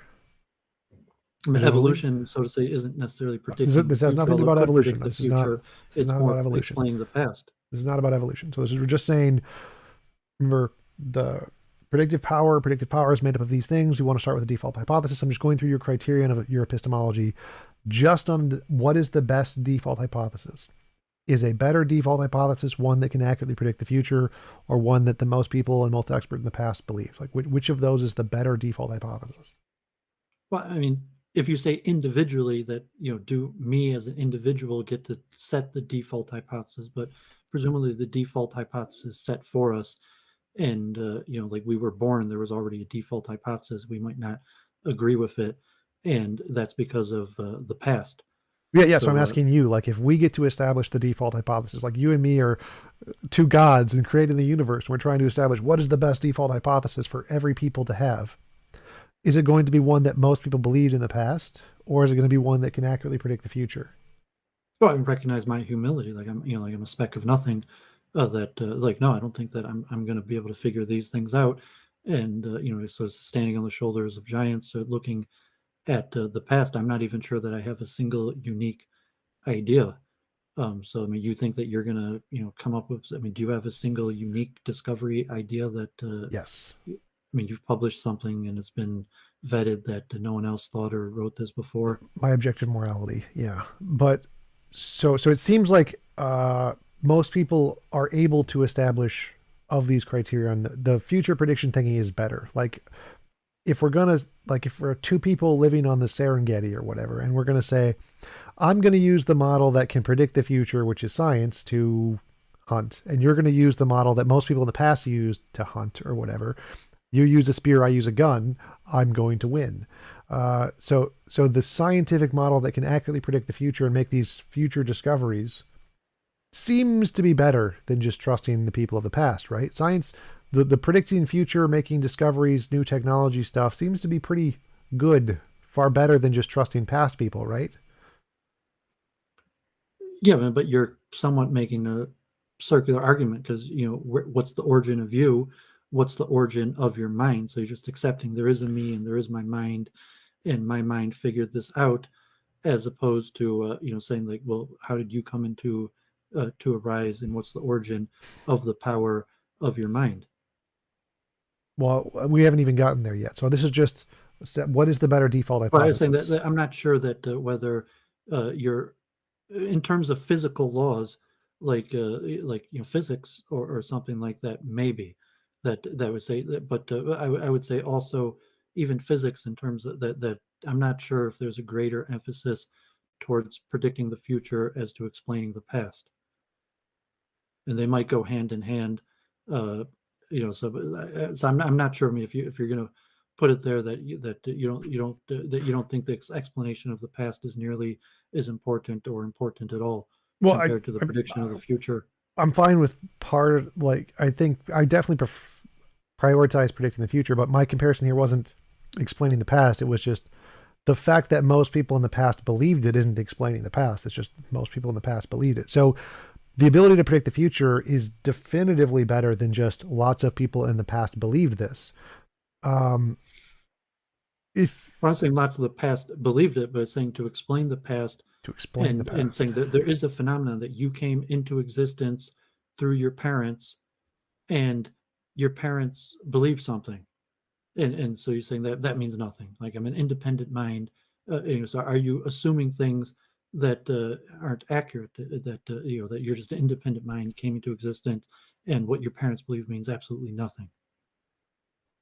Um, well, I'm saying that when we're trying to establish a default hypothesis, then yeah, that doesn't mean anything as far as I can tell. The fact that we have a model that can predict the future and explain the past is far better than just one that says a lot of people in the past believed something. Like that doesn't explain the past. It doesn't I do mean, anything. your kind of model is, you're saying, is independent of yourself, and it's kind of Um, proving my point that you're independent. talking abstract mind, and like, okay, there's a TJump, and there's TJump's mind, and there's a disconnect, a divergence between TJump's body, TJump's historical past, and TJump's mind. It was like there's a computer that you think's in your mind that was just programmed to keep on thinking about this subject until you came up with something, and what your body was doing, or the origins of your body, even if that's completely divergent. And to me, that's almost like a proof of dualism, that you think that the divergence between your identity in your body and what you were thinking about corresponds with your mind arising from your body. None of that has anything to do with what I said. So I can just say I never existed. I don't care. I can say objectively, and it is an objective fact of the matter. If no humans ever existed, the better default hypothesis, the better default hypothesis is one that can predict the future. It makes I don't matter, my mind doesn't matter, you don't matter, your mind doesn't matter.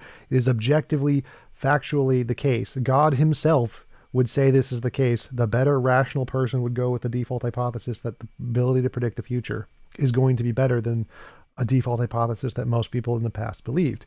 If your goal is to seek truth, starting with the default hypothesis of being able to make future predictions crushes starting with the default hypothesis that just most people in the past used to believe this. We're talking about theory of everything. You're talking about a single any theory of any kind of any side, one small phenomenon. Anything, any kind of theory ever, no matter what, of all possible cases where you could ever use a theory. Novel predictions is always going to be a better default hypothesis than most people. We're not talking about something that we could go into a lab and measure.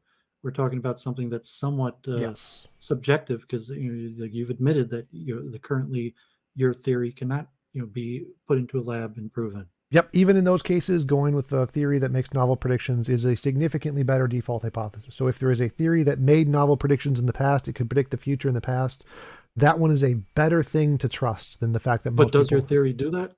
Yes, that's what science is. You could theorize that, like, if it costs a lot of money, but if we were having this conversation with one of those neural nets, maybe Lex Friedman or something, big enough show that he could afford to have those. But if you had big funding and the next show you had one of those things on your head and recorded the lighting up, does that actually demonstrate anything towards your hypothesis to make predictions? So predictions here count as any prediction. Gunpowder is a prediction. Ships going the ocean is a prediction. Distance to the stars is a prediction. Every scientific discovery was a prediction. You're not agreeing to the uncertainty. Like I was saying, that there's uncertainty of the we're just talking science of philosophy of science generally, but I was saying that they were having a set argument, and the main point of our disagreement is dualism versus materialism, and I'm saying that the phenomenon of the soul and mind arises from a separate realm, and you're saying the phenomenon none of that matters to what I'm saying. Of the mind arises from the none material. Of that matters. We're arguing about something different than that, and it's saying that your theory, so to say, what predictions does your theory that the mind and consciousness arise purely from the body make? Again, so none of that matters. I'm just saying, if a theory makes any predictions about anything, forget the mind. We haven't discovered the mind yet. It's not even on the table. This model has successfully made millions of predictions. Guns, ships, go to the moon. What theory? Computers, science, materialism. Materialism. Theory of everything you're talking about. No, I'm not talking. No.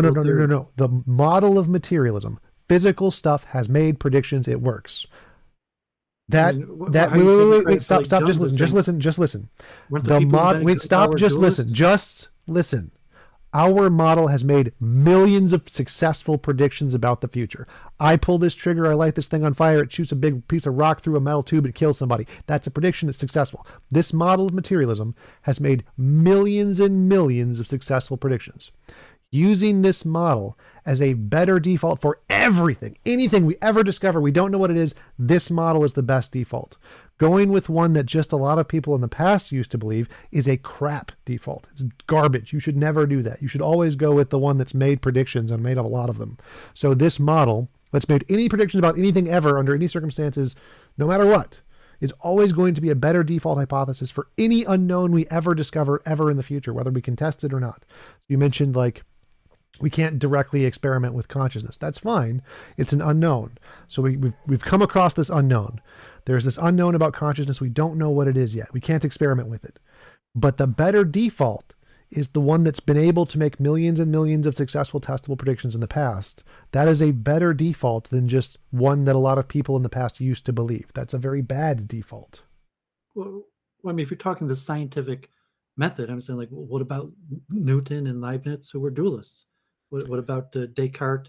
And like, I check, like, if you're going to say, like, even the things you mentioned, that the person who invented gunpowder, I'm going to assume, was probably a dualist. And even like alchemy, or the time what people were experimenting with, or even till today, if you looked at the discoveries made today, that probably a large portion of them are done by dualists. So if you mean ascribing the scientific method of replicatable experiments that exist in the material realm, so I still not sure that you're correct, because well, I'm not talking about what they believe. I don't care. Phenomenon, I don't care what they believe. Gunpowder or something like that is a product of the material realm. Yeah. But what about the mind who invented it? Doesn't matter. If the mind who invented it was a dualist? Doesn't matter. So you're going to take credit for materialism, like calculus. calculus was invented by dualists. Well, I don't care So what we the might duelists use invented. calculus to for your theories, but do you owe something to dualism from the fact that the people who created calculus were No, dualists? no. The fact that they believed something and created something is irrelevant. Like most scientists used to be Muslims before the 13th century. Well, I'm talking the current European Enlightenment modern science. Doesn't matter. So The invention nothing of they modern believed science, matters. Nothing they the believe vast matters. majority of those people were Their dualists and opinions do believed that not their make a mind difference. didn't arise from the physical. In fact, Their I went opinions over make this. no difference. So when we're saying what is the best default hypothesis, the one that has built the guns with the physical stuff and the physical predictions is the better one, regardless of whether or not the people who invented the guns happen to believe in idealism. What their personal opinions are, irrelevant to the predictions, doesn't make a difference here. What matters is because I mean, if you have to, in the theory of mathematics, where I'm going to claim to you that mathematics doesn't exist in the material realm. Mathematics is a spiritual phenomenon. A lot of the mathematicians agreed on that point. And the reality is it wasn't people who made these things. I mean, they did make it, but they used the power of mathematics, and all of the current inventions, including the computer we're using today. Like I mentioned with Jennifer a few weeks ago, we were arguing with I forget the Australia from someone from Modern Day Debate, and it was an example of imaginary numbers that we currently right now could not be doing what we're doing, talking over the internet, signal processing without imaginary numbers, even though imaginary numbers don't exist. yeah, they do. They're the vectors. Imaginary numbers aren't just like, they don't mean in our imagination. They're vectors. They mean a vector. But none of that matters to my point. I was saying that you need mathematics to everything you're talking about is done with the power of mathematics. So from my saying that, no, I mean, they could only do with the power of the spiritual realm, and mathematics is one of the powers of the spiritual realm. Okay, well, that would be a separate argument. So the first thing is default hypothesis. Any theory that these people who did these great things did it absent the power of mathematics. Absent, I don't know what that means. So a default hypothesis. Anybody. All these people use the power of mathematics to accomplish these great things that you're talking about. Okay. I don't think math is not in any way evidence of the supernatural, but again, that's not a topic I'm discussing. The topic, the only thing I'm saying here is that the fact that a lot of people believe something in the past tool to accomplish doesn't make a difference to what I'm saying. It's completely irrelevant to my argument. So I'm making a very specific argument. I'm saying it is. You can't assume that they're allowed to use this tool. I don't care whether they do or don't. The nature of the tool is fine. That doesn't matter to my argument. So all of that's fine. I'm okay with that. That's great. None of it matters to what I'm saying. So my argument is just this. The number of people who believed something in the past is a stupid criterion for a default hypothesis. The ability to predict the future, whether it's maths, I don't care, spiritual stuff, physical stuff, I don't care. Anything that can predict the future is a better default hypothesis than the fact a lot of people believed something in the past. The number of people who believe something is not a good criterion for a default hypothesis. Does that part make sense? Just that, nothing else. Nothing else about the entire debate. Just that one sentence. Does that part make sense? Well, no, I mean, I would use some like a weighting factor and say it is a good criteria. There's other criteria that are better, Okay. but the number of people who believe something is one of the criteria and has some sort of weight. And if you wanted to put it into a mathematical function, you would have a whole bunch of factors and they would carry different weight. And I mean, are you rejecting that? You're saying the number of people who believe something carries absolutely zero weight? Yes. Or you're saying that there's other criteria that is more valuable? So I would say no. That's why that the number of people who believe something is definitely a factor that carries some amount of weight. But I would say something like evidence or consensus of experts would probably carry more weight. Okay, how would you can you give me like an approximate number of how you would weight those? Like, I would say novel testable predictions is like 99.99999% of all weights. And then most people believe I would put it 0. Experts in the past, I'd put that at 0. So how would you establish the numbers between these? And are there any other criteria? Well, I think you have to take it, you have to get more into the philosophy of mathematics, because how do you make novel predictions of the future? And are they in the form of mathematical equations? You can include math as I'm an engineer. Wait. Saying that you have to, you're talking about devices that could be built and something that you could actually have an exact equation. You can include math in the predictions. Math is you can include math as a kind of prediction, so that's fine. Math is a kind of prediction. Most people believe you're talking about exclusively mathematical predictions. Sure, those can count. I don't care, but that's separate. Math is different from most people in the past. Is there such a thing as science that doesn't include mathematical formulas? Yes. History. Are you honestly saying yes? Yes. History. Saying history. Biology. Yes. Well, I mean, they're weak science. They're saying like biology, in essence, most of biology was done without math. But they're saying that these are derivatives of mathematics, that all hard sciences at the end of the day are reducible to equations. You can't have predictions without equations. Yes, you can. You can make any kind of, like, most predictions before math was invented were made without math. But that's, again, irrelevant to the point. Math is a separate criterion. Math is a separate criterion. It's generally been accepted that that science has to have corresponding math is a separate criterion than the fact that most people believed something in the past. Those are two separate things. So the only thing I'm saying here is the fact that most people believe something is garbage. If you want to bring up math as a separate criterion, that's something separate we can talk about. What I want to know is, where do you establish the fact that most people believe something? How much weight does that have compared to novel predictions in science? I mean, Claire Claw claimed to me that your background is in marketing and sales, which is fine. No, it's not. But she could have been inaccurate. That's just what she claimed. Or maybe you had a job in marketing and sales once. Nope. Okay. So, but you're just saying that I'm trying to reduce what you're saying to logical, call it mathematical form, because we're arguing about the nature of truth and deep philosophical ideas, and can we reduce what you're saying to like a equation logical form? Well, I don't need something like perfectly exact. I'm just like guesstimations. So I'm just guesstimation is fine here. We're talking about the nature of knowledge and science and predictions. So you're talking about predictions. Can you reduce what you're saying to something that would basically, like, not an explanation in English, but something that could be reduced to equation logical forms that I was talking about, with a weighting factor, where you would have an equation that has multiple variables, and that would include what people believe, that would have some sort of weighted value, and then you would have making predictions, and basically you're saying that it's all predictions, and so you're saying there's only one variable, and that's predictions, and it's saying, so what's the nature of these predictions? So I'm asking you if these predictions are purely mathematical in nature, that they could be reduced to numbers, that the prediction is going to be accurate to, here's an equation, here's the exact result, and then you're going to see it, and it's exactly this number, like something like material physics or engineering. Okay, we can get into that after you answer my question. My question is how do you weight the fact that most people used to see something? Like, so there's predictions, and then there's the fact that most people used to believe something. I say predictions is 100% important, and most people is 0% important. How do you weight those?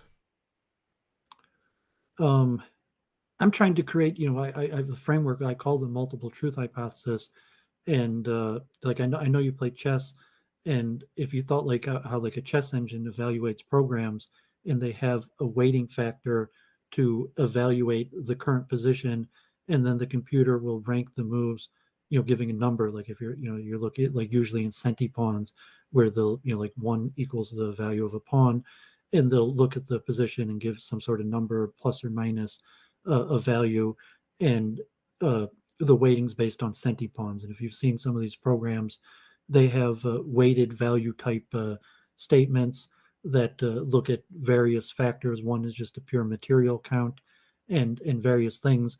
And so my multiple truth hypothesis was a hypothetical. I just saw on today, DeepMind is doing internet searches, and they also have similar truth value statements. If you had a computer try to discover the truth by searching the internet, and there's a lot of information types on the internet, and so they have different computer functions that try to evaluate the value of information that's found on the internet. If you look like, is George Washington, historical figure or not?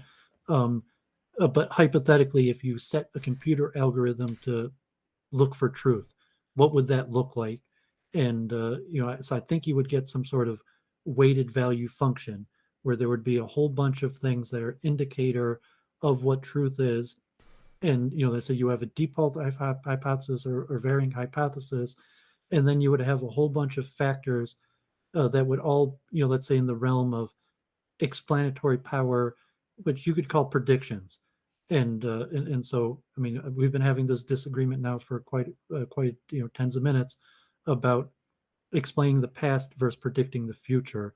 And I think, depending on how you weight it, sometimes an explanation of the past could even be more important than prediction of the future.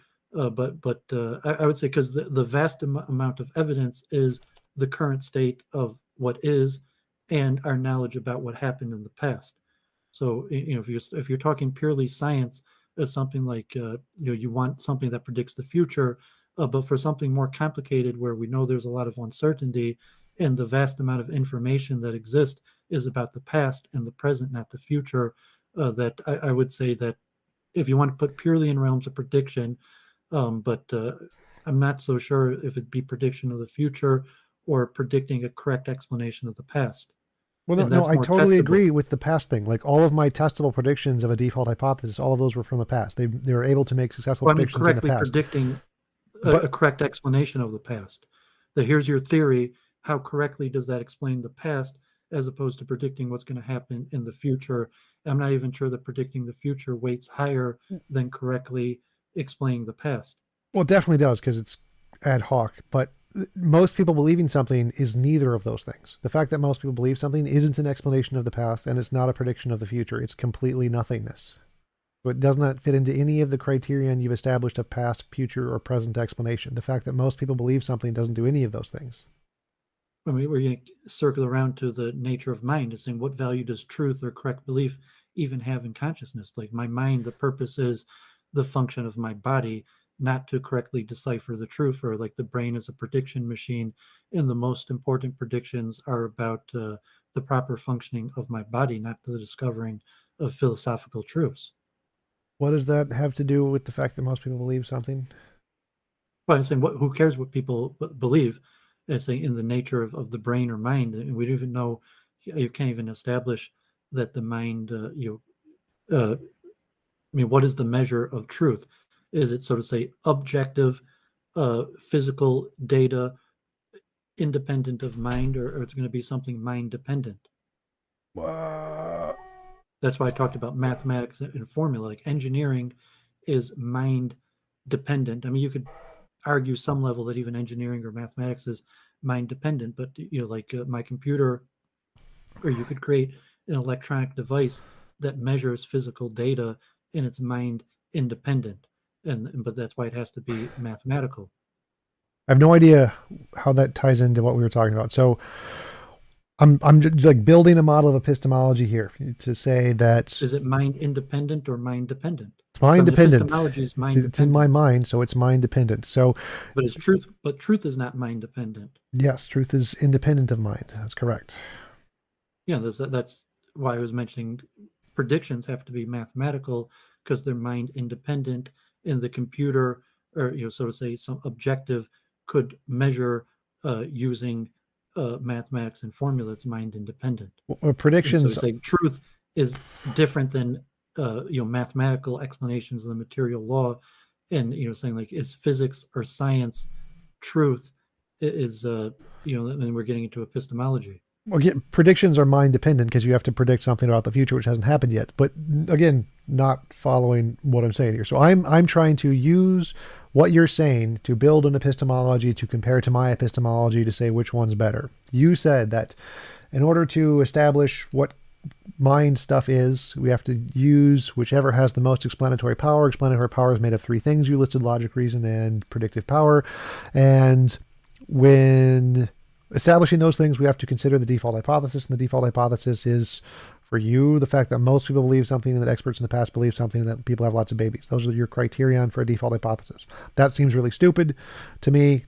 The better default hypothesis seems to be one that's like science can explain the past and the future and make testable predictions, all of those things, and math. All of that is novel predictions that seems to be all infinitely better than most people believe something, or experts in the You're past saying believe something. science is mind independent. No, it was not a part of what I said. I said that science is better than the fact that most people used to believe something. Yeah, I mean that's what I'm saying. We want to avoid this being circular because we're arguing about the nature of mind. Wait, And I don't understand how that's my circular. central tenet is that the mind is immaterial. I don't understand how that's circular. So when I say science and novel predictions is better than the fact that a bunch of stupid people in the past believe something, that does not seem to be controversial. I don't see how that's circular. Lots of silly people in the past used to believe something. Doesn't seem to have any weight compared to science. Like if we were going to literally weigh those on the mathematical calculation scale of a chess computer's gonna be like, yeah, science, screw what all those people in the past, that no one cares what they think. The computer's not going to be like, oh, lots of people in the past, like you mentioned, DeepMind doing Google searches. Most people in the past believing something, it's going to be like, I don't even care. That's all dumb. Who cares? I'm going to go with the novel predictions. That wins. So how are you weighting these such that the fact that most people in the past believe something is better than the novel predictions? Because the computer is going to go with novel prediction. Computer's like, yeah, novel prediction. Most people don't matter. Right, saying even don't matter at all. Saying that Yes. the current chess computer will beat the best player close to 100% of games. They'd be lucky to get 1 or 2 draws out of 100 games. Yep. And that might be coming to the point for all sorts of realms of knowledge where even in terms I saw today where they have computers trying to generate formulas or ways of understanding quantum mechanics, and it could likely be even relatively soon that Jeopardy, Go, flying well, airplanes. I'm not even talking games, but the generation of scientific theories, that the computer will more correctly generate scientific theories, and basically all of the history of human knowledge of scientific explanations will become useless compared to the computer generated explanations. Okay, But if we're talking, if I mean, the nature of dualism in the soul arising. So if you're talking about something mind independent, that we're arguing about the nature of mind. So if we're talking about something that's mind dependent, then we have to analyze what difference does the mind dependency make of whether the mind is material or immaterial. And so say that that's, again. in terms What of novel difference? prediction. So What something that's mind dependent. And then would there be a difference in some observable, testable hypothesis whether this mind-dependent object, whether the mind is material or immaterial? I'm not following. So what the difference is between mind dependent and Some mind independent? phenomenon that me and you could agree upon, Yeah. that we agree is mind-dependent, and where there would be a different prediction created whether mind is material or immaterial. That we both I agree don't it's need any of mind those. dependent. We both agree upon the phenomenon and the prediction and the outcome. And then we could test whether a mind being immaterial or immaterial would fit closer with the facts. Right. Yeah. If I could just show this, materialism makes a prediction that idealism doesn't get it right, then yeah, idealism has been falsified. But I don't need any of that. All I need is in the past. If materialism has made predictions in the past and idealism hasn't, materialism is the better default. So I don't need to make exclusionary predictions and prove materialism true. All I need to show is that materialism is a better theory that's worked for more stuff and has done more stuff in the past. And if it's done more stuff in the past, it's the better default theory. So I don't need to show that there is a prediction that it makes that idealism doesn't. All I need to show is that it was better in the past for stuff. Well, I mean, there's multiple predictions. I mean, you go back to Socrates, the prediction that I survive death, the prediction of Yes. karma, and that there's a relationship between morality and good and bad and outcome of actions, that good people get rewarded and the bad people get punished. Yeah. If either of those things had been verified, those would be great evidence for dualism. And you Sure. agree that they would make different predictions, and that a dualistic model would be likely to predict that the essential I, or you, even if you don't recognize it, survives death, and that there's some sort of factual, called karma, that karma is factual. And so that mind, that a materialist, I mean, I don't know if you accept the tenet that materialism necessitates the rejection of karma. I mean, it doesn't, but because there's lots of different versions of materialism, you could say it's just an undiscovered law of nature or something. But I would say that if we, like, yes, That's my main argument I usually use. Like, I mean, the Buddhist, if a tree falls in the forest and no one hears it, doesn't make a sound. And, like, God forbid, if someone kills somebody and there's no witnesses, can they get away with the crime? And saying that the material realm can't record good or bad. There's no mechanism absent of mind to record good or bad. Like, okay, maybe I did something bad in the past, but there's no material evidence that I did that. It's only in my mind or other people's minds, as opposed to, it's like, no, there's a spiritual realm and it recorded that this action was done and it was bad, and there's going to be some sort of karmatic effect to the action. And so that's the main form of my argumentation that I usually give to atheism, is that you can't explain, you either have to reject karma or you have to recognize that a spiritual realm is a better explanation for the mechanisms of karma than a materialistic explanation. And I would even argue that there is no materialistic explanation for karma. That if a because it person doesn't happen. but it's saying that if a bad deed happened in the past and there's no evidence, that it's only in the mind. Right. So karma, I think all the evidence is that karma is false. Like bad people succeed and good people die miserable deaths. But I would agree that if we died and survived death, then yes, that would be a prediction that was originally made by dualists that was confirmed. It's never been confirmed, so they have to be But even the confirmed righteous getting predictions. rewarded and the wicked being punished. I mean, that was the sense of the argument. Like, people having big families and getting marriage and stable family life connected to belief is related to karma, in the sense that, like, there is evidence that good people get rewarded and wicked people punished. Like, I mentioned, God forbid, I almost lost a friend when I said that. My rabbi in Israel taught me that people believe in evolution because they're a bunch of perverts and they want to have forbidden sexual relationships. So they created a false theory that would allow them to moralistically condone their forbidden sexual relationships.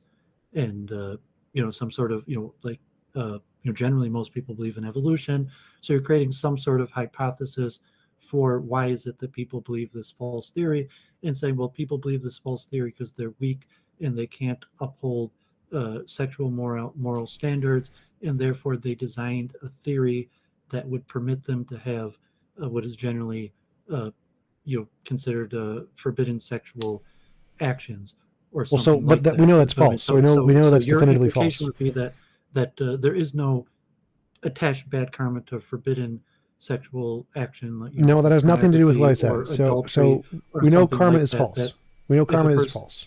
Like none of what you well, I said is think it's true. true.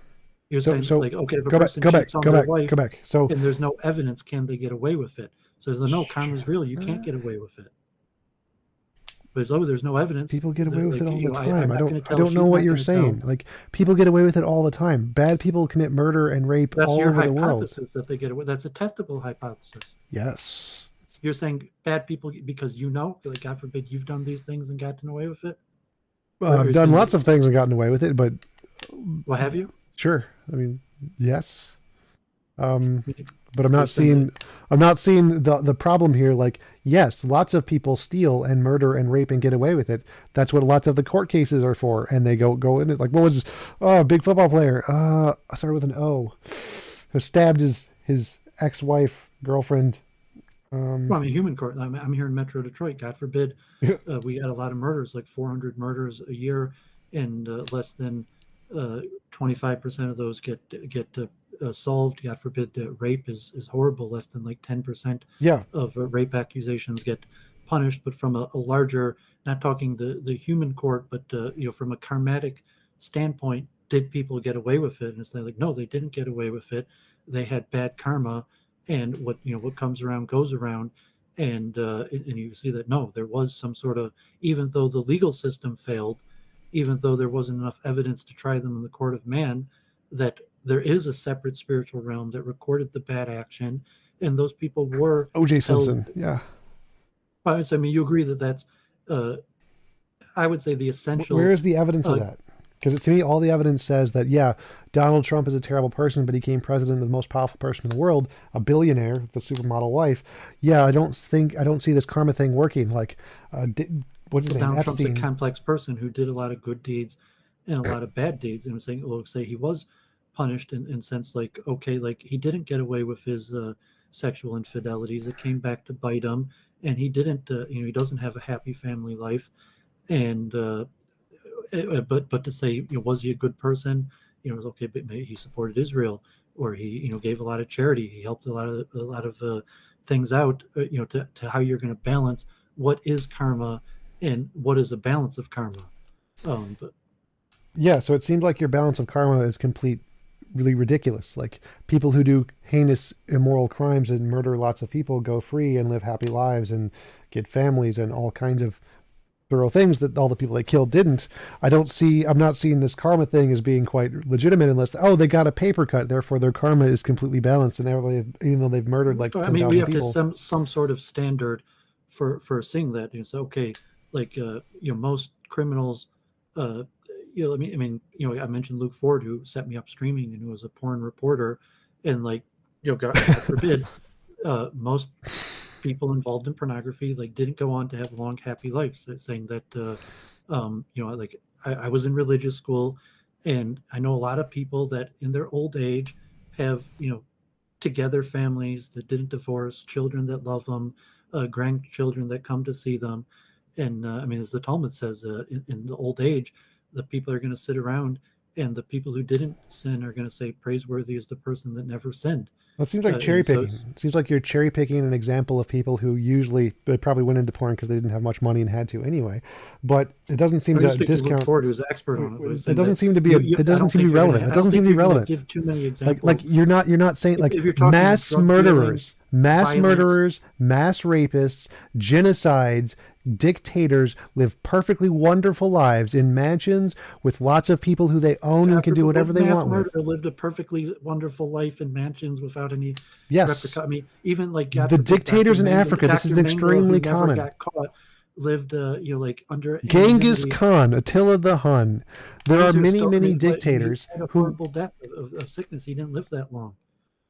after 40 years of raping and pillaging, he died over sickness. Oh, everything's even now, I mean, he perfectly didn't. I mean, normal. he only lived 40 years. I'm saying like he didn't live into his long life. And I mean, you think like even Yes, and clearly God that forbid, someone balances like all of the Dr. mass Mengele, murder. who lived out into his long life.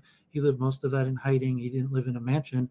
He lived under assumed identities in hiding. Yeah, clearly that makes up for all of the mass murder and all of the dictators in Africa. Yeah, Well, no. even it out, but he's saying like no. I mean, what mass murderer died in old age, surrounded by their family and grandchildren, in a You can loving actually environment? Google it. There's a list of them in the African dictators who all did that. Yes. This is a really Maybe. I common mean, thing. Like most of them did. I don't. I mean, I don't think it's that common. I'm saying like I think it's It's pretty extremely common. common. I could go to any synagogue, church, mosque, Hindu temple, and I'm going to see relatively righteous people who have their kids and grandkids and family coming together in their old age. And like, no, I don't think that there's too many dictators like that. There might be a handful of exceptions, but like, no, most dictators die, and most of them die like horrible death. Is just saying like there's not like drug dealing. There's not that many old successful drug dealers. It's a short term career that doesn't succeed for long term prosperity. Certainly, being a dictator or a criminal. And okay, I'm already middle aged, and even like your high school bully or your high school uh, drug dealer or something like like I was young and this guy was getting all the girls, and it looked like he was the center of all the parties. What happened to them now? And like the revenge of the nerds, and saying like, no, this guy went to school, he has a good profession, he eventually found a wife and has a family that loves him. He'll probably make it into old age and have his kids and grandchildren around him. And that, no, I don't think most of the people who chose negative lives are going to have a loving family and respect in their old age. I mean, yeah, that's just definitively wrong. Like most human beings are normal human beings, Or is your both good and perception? bad. So is it, if we could objectively No, like measure it, we can't. so I We mean, you're can't. saying If karma you're was real, based on your uh, experience, that you're saying you've done a study of this, or just yes, your. there's been many studies on karma and it's been definitively proven false. And the easiest ways to do this is to use the very extreme examples of the dictators who lived perfectly happy lives and had like 1,000 wives, like I forget the emperor of China, How many of those are, like 10 of those in history? which defeats your whole argument. If No, I mean, karma was you're trying real, to prove the rule from an exception. I'm saying, okay, the fact that Dr. Mengele lived out his whole natural life, might be an exception to the rule. But let's say, like, no, there's only a handful of probably people you could even name of dictators that even made it to old age, let alone maintained some sort of status that didn't survive in hiding. yeah, but that's true of And everyone. Most people don't make it to old age. Most people die horrible deaths and don't have terrible lives. Like most humans, most every living being on the planet dies horrible lives. So those people you're listing actually had some of the best lives possible on the planet because most people died from starvation and thirst and childbirth and diseases that they could do nothing about and dysentery and appendicitis. Yeah, most poor people die horrible deaths. Most poor, kind people who live their lives in servitude to God die worse deaths than all of those dictators that you just mentioned. They have better maybe if lives. you're giving a worldwide comparison, you're saying like evidentiary, okay, like the people I go to synagogue with, that probably 25% of them make it at least into their 60s and to see their grandkids, and even more than that. I mean, if you're going to give a whole worldwide comparison, even in India, people, followers of Hinduism that trusted the plan, got married, stayed with their wife, worked an honest job, that the majority of those people made it into old age and had a family that loved them, like, dependent on Like, the life expectancy in different areas. And that people who are successfully dictators, that you would only be able to give a handful of examples historically of people that were no, you give successfully. thousands of them, but You could so give the thousands vast of examples majority, of historic yes, dictators that went yes, on to have happy lives and yep. long age. Yep. So if you compare literally every human being who lived about 5,000 years ago and who had happy lives, were mostly dictators, and everyone else was poor and How died. many dictators were there? Lots of them, like, they ruled most of societies. Little Well, I was saying, kings, like, little in any knights. given time period, you say, okay, there was one Roman Empire. I mean, there's only like tens of Roman empires in all of history. Well, each you could consider each of the different Like, like even if you add up and journal. say, No, no, no, no, like, no. if you Like did study of there the are Roman lots and lots of empires, people in the Roman most of those Empire. people Wait, had wait, wait, pretty wait. Go negative back, go ends. back. Roman Empire. Each like dictate who had a little area of land and could rape any of the women they wanted in that land and collect taxes in that What land. Roman Empire had like a happy end? Like, just off of memory, No, can no, you no. name one Stop interrupting. that Stop had a interrupting. happy I'm end? already addressing your point and you're interrupting to avoid it. So every single one of those leaders, the governors who owned the land and could rape the women and do whatever they wanted to, they had better lives than all of the people under them who did everything right and were kind. So yes, every single one of those, the happiest people were the dictators, evils, rapists, murderers who took what they wanted, and the people underneath them who lived perfectly happy lives and served God were miserable and died younger and had worse lives. So yes, if we're comparing all of those people who are evil, evil people, they had better lives than all of the people around them who are very good people. Karma is bullshit.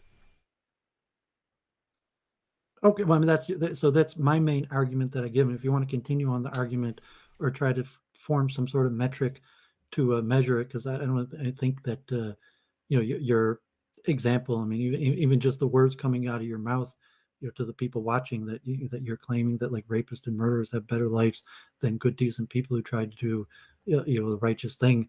Yeah. I mean, God forbid that. I mean, that's the main argument that I give. So it's like, whose side do you want to be on? I mean, I haven't been on my side, but you're saying you want to follow the guy who said rapists and murderers have better lives. Yeah, they did. That's kind of the point. That's why they do it. That's why most of history is run by the dictators and the people who were slaves were slaves. It's So in we the say it's name. factual. So it's like, okay, you're like, you want to be like Jeff or something. You're saying like doooovid, like just face the facts. Like, like Yes. you're wrong. And saying Yes. that, not saying but no, my experience says that karma is factual. People get punished for their bad deeds and rewarded for their good deeds. And like, if you wanted to do a historic survey, I would like to see you produce some sort of paper of a study of like rapists that went on to have successful lives. And like, I seriously doubt it. Karma is obviously fake. most times the good guy loses. Frank, super thanks for the super chat. Thanks Toas for the super chat. Yes, so the whole point of slaves weren't bad people.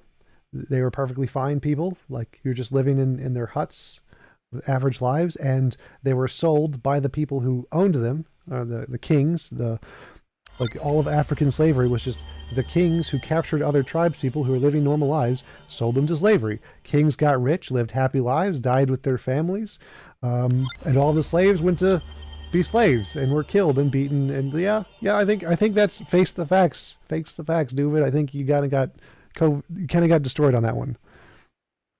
No, I mean, you didn't give any evidence. You just cited the entire history of slavery in America. Of history. Yes, the entire. I mean, God forbid that's your experience in the world. My experience. Anecdotal fallacies aren't evidence. No wonder you're an atheist. Like, God forbid, if that. I mean, it's like, God forbid, like Jews generally make up the highest proportion of atheists in America, and generally it's the Holocaust. God forbid that the general. Although there's studies that discount it, like you. I watched your video. But I mean, generally, the majority of the reason why people are atheist is because of suffering, and even a personal feel that people are like, I suffered and I cried to God and God didn't answer my prayer, therefore there is no God. Which I watched your video. It's even linked on your the main video on your page, where you said you became an atheist largely because you felt that you prayed and it wasn't answered. But you say if you had a negative experience with the world and you became an atheist because you see the world as such a negative place, and therefore you're an atheist, and it's okay, thank God my life has been pretty good, from what I've seen. Like, I think that God is fair and just, and therefore I'm a believer, and you want to take it to a scientific level and objectively. So you say, well, if I were you, maybe I'd be an atheist too. God forbid, like, I don't want to be you because maybe you had a pretty bad life. But I think, no, even if I were you, I probably wouldn't want to be an atheist. Or you're saying the opposite, because a second ago you seem to be saying the opposite. You're saying that like you do think you have a pretty good life, and that it's not because you suffered that you're an atheist.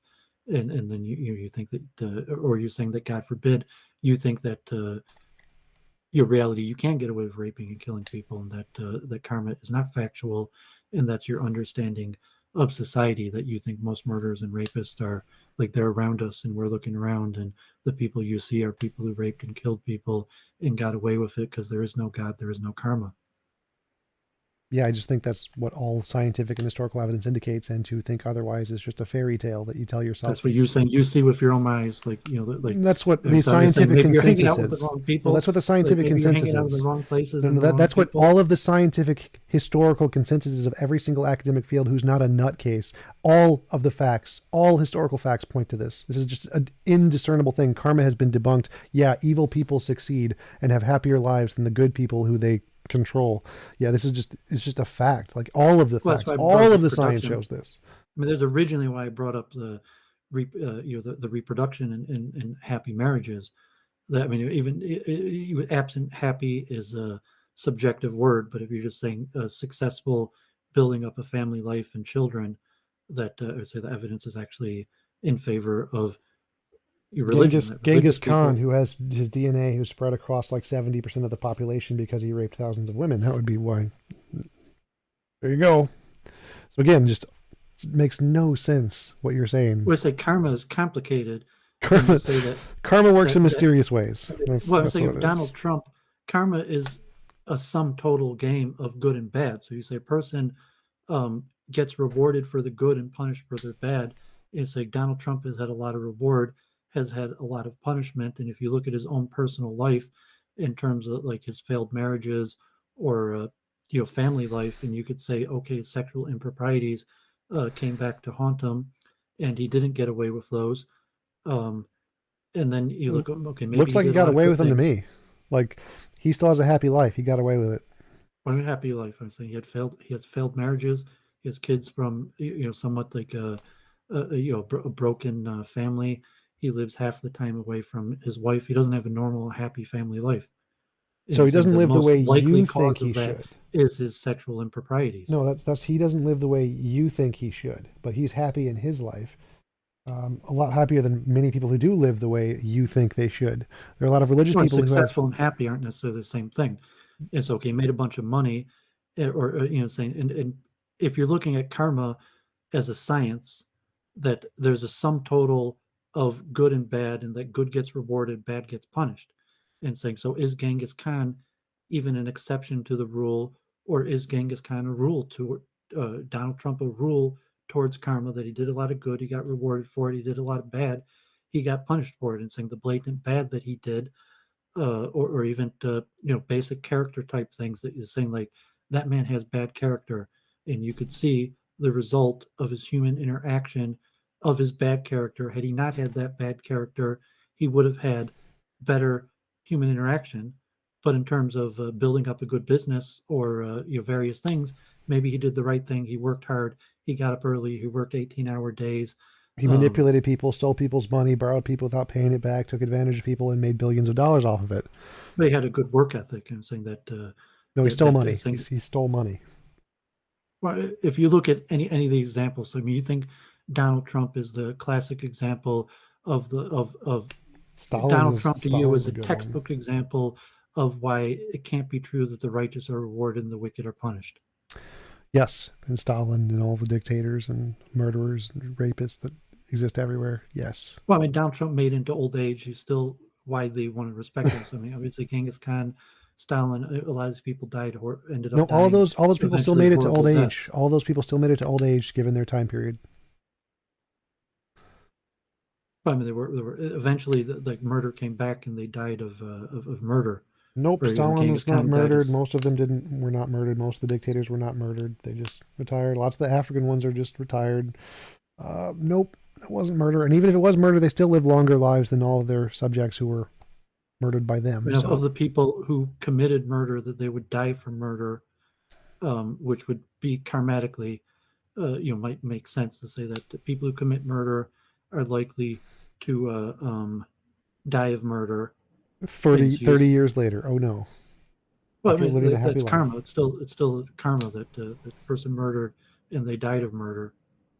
Yeah, that's a pretty terribly not good system. Well, I mean, we're talking factual, so I say, okay, this is the world we live in. What you're saying isn't factual. Explanation for the phenomenon. We both recognize, like agreed upon phenomenon. No, there's no phenomenon there. I presented you numerous historical examples where it's just bullshit. Like, I've literally proven your example false. I'm not disagreeing on the phenomenon. We're saying, are these? I mean, you're giving single examples that you think are an exception to the rule. So I'm saying that generally, without looking into single examples that you appear to be exceptions of the righteous being rewarded and the wicked most being punished, people who murder aren't murdered. As a general rule, that the righteous get rewarded and the wicked get punished, and as opposed to bringing up single exceptions, and we could look at the single exceptions, but you're saying as a general rule, it's not even that you don't even think it's false. The average good person gets rewarded or the low tier criminal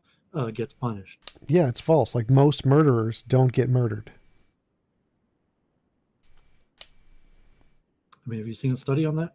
Yeah, you can just read the numbers, like just count the number of murders and how many are actually murdered henceforth.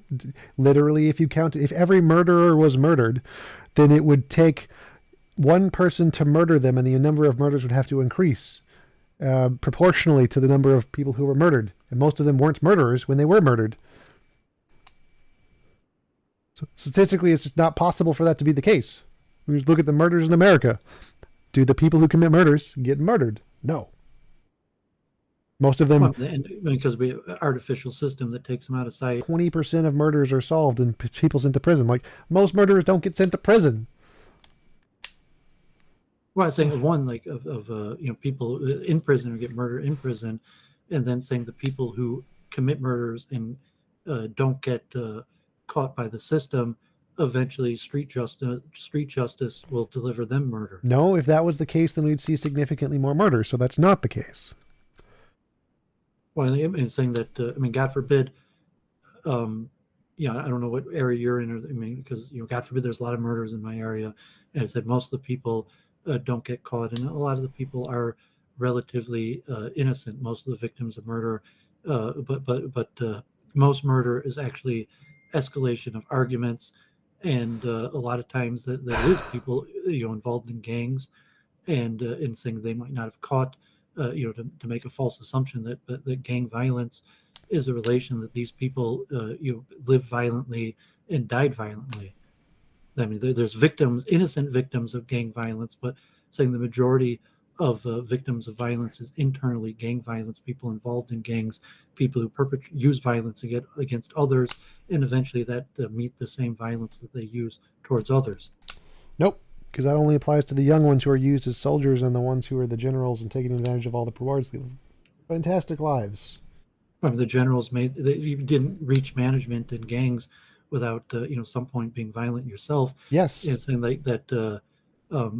I mean, you could be like a financial position or something, but say like, no, I mean, well, it's like, I mean, this, you would have to do some sort of study by saying this. I mean, you accept that this is a worldview that would have different understandings of predicted outcomes, that you're predicting that there's no correlation between good deeds and reward and bad deeds and punishment, as where this dualistic system would predict that there'd be some sort of correlation between good deeds and reward and bad deeds and punishment. Thank you, D6, for the super chat. Karma works, except the times it does not. Correct. No, and we understand it. We're saying if karma is like science, I mean, as a believer, karma is an absolute rule. You have concepts like reincarnation or punishment after death or something like that. But if you're a believer, like, I mean, as I said, a lot of atheists, that's the reason they're atheists, because they observe that karma doesn't work, and their belief system didn't match what they observed, mainly that there should be karma, and they observed that it doesn't appear that there's karma. Yes. I mean, at the same time that the religious text, God is slow to anger, gives people long periods of time to repent. The punishment for sin isn't instantaneous. It could be decades, could be lifetimes. So it's unfalsifiable. You have no evidence. Well, I'm saying if you're going to look at reincarnation or post-death punishment and to be unfalsifiable, but I mean, generally the sages say in this lifetime and over, okay, now I'm already a middle-aged man, that over decades, that I say, yes, the people who trusted the plan generally have better results than the people who broke the rules, as a vast observable rule as a middle-aged person. Seems like, and sometimes it took a decade that you could have been a young Texas man. Sharpshooter. It's a Texas sharpshooter. So the fact that most people live successful lives by following the rules is because the rules were put in place in order to help people live successful lives. It's not karma. It's just most of those rules are designed in order to help people function in society. That's why people do mostly function in society. But we know karma is false because there are people who can easily break the rules significantly and have no consequences for it. And that happens all the time. I'm rejecting that. I mean, you're postulating that there's people who could easily break the rules and do it all the time. Yes. So, if anyone, I'm just saying, like, you want to dox yourself and saying, like, God forbid, you're like, trust me, like, I'm a known criminal, like I'm the mob, like doooovid, like, I don't mean to tell you, but like, I'm the mob and I do all these bad things and I just can't tell you. But I mean, is that what you're saying? I know lots of people like that, actually. Yes.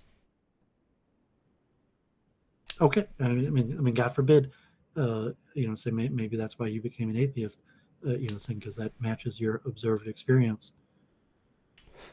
Not why I became an atheist, but point is that that's why karma is false. And I mean, it's like I live in Brooklyn. It's like like the Hasidic neighborhood's right next to the Italian neighborhood. Like there's a lot of mob, but even in the mob, it's usually the believers, the people who follow the rules, that have the generic happy lives. And like there's a lot of funerals, and at funerals there's usually explanations. Like I remember I was first in synagogue, and this guy, like a bomb went off in his car, and it went outside. Like it's like what happened? Oh, he was connected with the bomb. It's like the explanation. I mean, there's a lot of bad things that are unexplainable, but as a general rule, that I think that's the strongest explanation of how you live your life.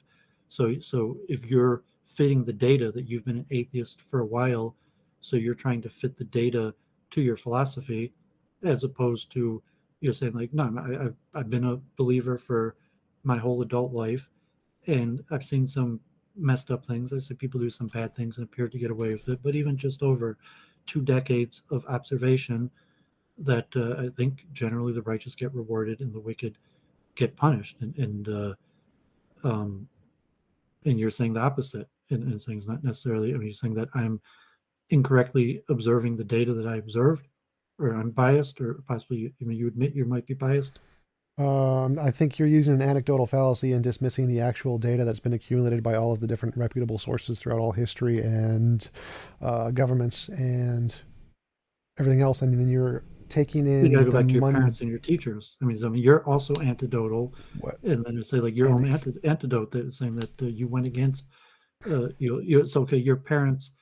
You're saying like they. I mean, I don't mean to be personal. Like accuse your parents, could be my parents, anybody's parents. I like never spoke But to my parents, so I don't know. I'm not using anecdotes. I'm using the actual papers and But I'm research saying on your crime. average person whose parents taught them to be a good person, and that they're that it's a pretty common thing for parents to say be a good person. What goes around comes around. That teach their kids that there's some sort of karma. Or you're saying like no, I mean you knew a lot of parents taught their kids to cheat. Parents said like like oh like these people are dumb and they're suckers, and when they're all doing that, I'm going to teach you like you're my kid and you know that you could cheat and get away with it. No, what parents teach their kids is irrelevant to karma. It's how what people actually do. The fact that most We parents have to teach their explain kids the one thing, past. You're that saying if it's doesn't so explain the blatantly past. false, why are people teaching something? Why is the predominant view something false? If you could murder and rape and get away with it, why do people teach teach the law and to be good citizens? Because that's what helps societies grow. So on an individual basis, selfishness works, but on a collective basis, giving people a moral framework causes the society itself to grow faster, which is why we have police rather than the selfish societies, and why there's that evolutionary thing that was talked about in one of the Dawkins documentaries, where it showed that the selfish one's game theory, the selfish one can succeed more for himself, but collectively the society does better when it's working under the same motives. So yes, the selfish ones do succeed. They are successful. They're just not as successful as the collective societies working together. So game And theory so this proves would you're be wrong. harder to model as opposed to like a brain going to a lab and like putting some sort of one of us in an MRI scan and showing us pictures or telling us to think things, even to some crime statistics or observations, longitudinal studies of masses amounts of people over long terms of their life, that it comes down to a worldview that has predictive power. And it's hard. I mean, you're saying you are going to go as far to complain as explain or predict that you could predict that karma does there is no such thing as karma and test it, or you're saying you wouldn't be trying to prove a negative, that I'm proposing karma that you can't disprove that karma exists, or you could prove like say like here's a test, God forbid you're trying to recruit somebody for the mob, and your first test is you're going to go commit this crime, and you're going to see that you're going to get away with it, and that's your induction, and that's your experimental test. Like if what I'm saying is true, you could go out and do these horrible things and get away with it. I would say that if karma was true, people who lived moral lives would cumulatively live happier, longer lives than people who did immoral things. And I would say that's false. Well, that's what I'm saying. So how do you test your hypothesis? You test it by like inducting people to the mob and trying to get them to go out and do horrible things, and then get away with it. I mean, you could do some immoral tests like that, but we don't have to. We can just look in the past and statistically calculate, yeah, it's false. Like we can say that, yes, people who lived moral lives and never did anything wrong were mostly the slaves because they couldn't have done anything wrong. And the people who did lots of things wrong were the people who owned the slaves, did lots of immoral things, but they lived lots longer, better, happier lives because they had access to more doctors, better living situations, more food, more water, more people that they could own as slaves to do all of their work for them. Like that's just the majority of human history is just that. I had hypothesized that, I mean, God forbid, actually, Jeffrey Epstein was actually conducting scientific experiments, or maybe not him, but like not just a lone pervert, but he had a lot of these MIT scientists, and I mean, it's, it uncovers some sort of conspiracy, but they were actually conducting scientific experiments and something like that. If you say like you can't get away with that, it's like, well, watch me, here I'm doing, I'm getting away with it. And then the person said, well, oh, like, I didn't think he could get away with it, but he did it right in front of me and got away with it. And then, eventually inducting people to do these bad things and get away with it. And even if that were the case, that, there's okay, like, no, there's karma, you can't get away with that. But karma doesn't mean the hands of man in the court. So, like, I lived in New York, and most fights, the police never come. Like, I'm in Detroit, like, the police take like 20 minutes. When I lived in New York, like, there was bars around the corner, look out the windows, and there would be fights outside, basically every night, and people would be there the first time waiting for the cops to come. It's like, the cops aren't coming. Like in New York, it takes like 20 minutes for the cops to come. Rarely that's the way it works. So karma is a long range type phenomenon, that even if you could demonstrate that, like, saying like, watch me, I'm going to do this right in front of your eyes, this horrible thing, I'm going to get away with it. That karmatically, you say that, like, no, there's a spiritual imprint, and there's like an accounting system. You're like, Santa Claus, he's making a list and he's checking it twice, and that there is a factual accounting, and this bad thing is recorded, and it will have a reaction at some point in the future. And that's relatively, it's a scientific hypothesis, whether it could be tested or proven. But I mean, karma is, you would agree that it's somewhat of a scientific hypothesis. Yeah, I think it's been falsified. What would change your mind if, like, what would it take to change your mind to show you that karma was false? Well, it's because related to a belief system. So I mean, if God forbid you do, someone demonstrated that they did bad things and got away with it, that would be some sort of evidence. But saying like long term, and saying like, okay, maybe reincarnation, maybe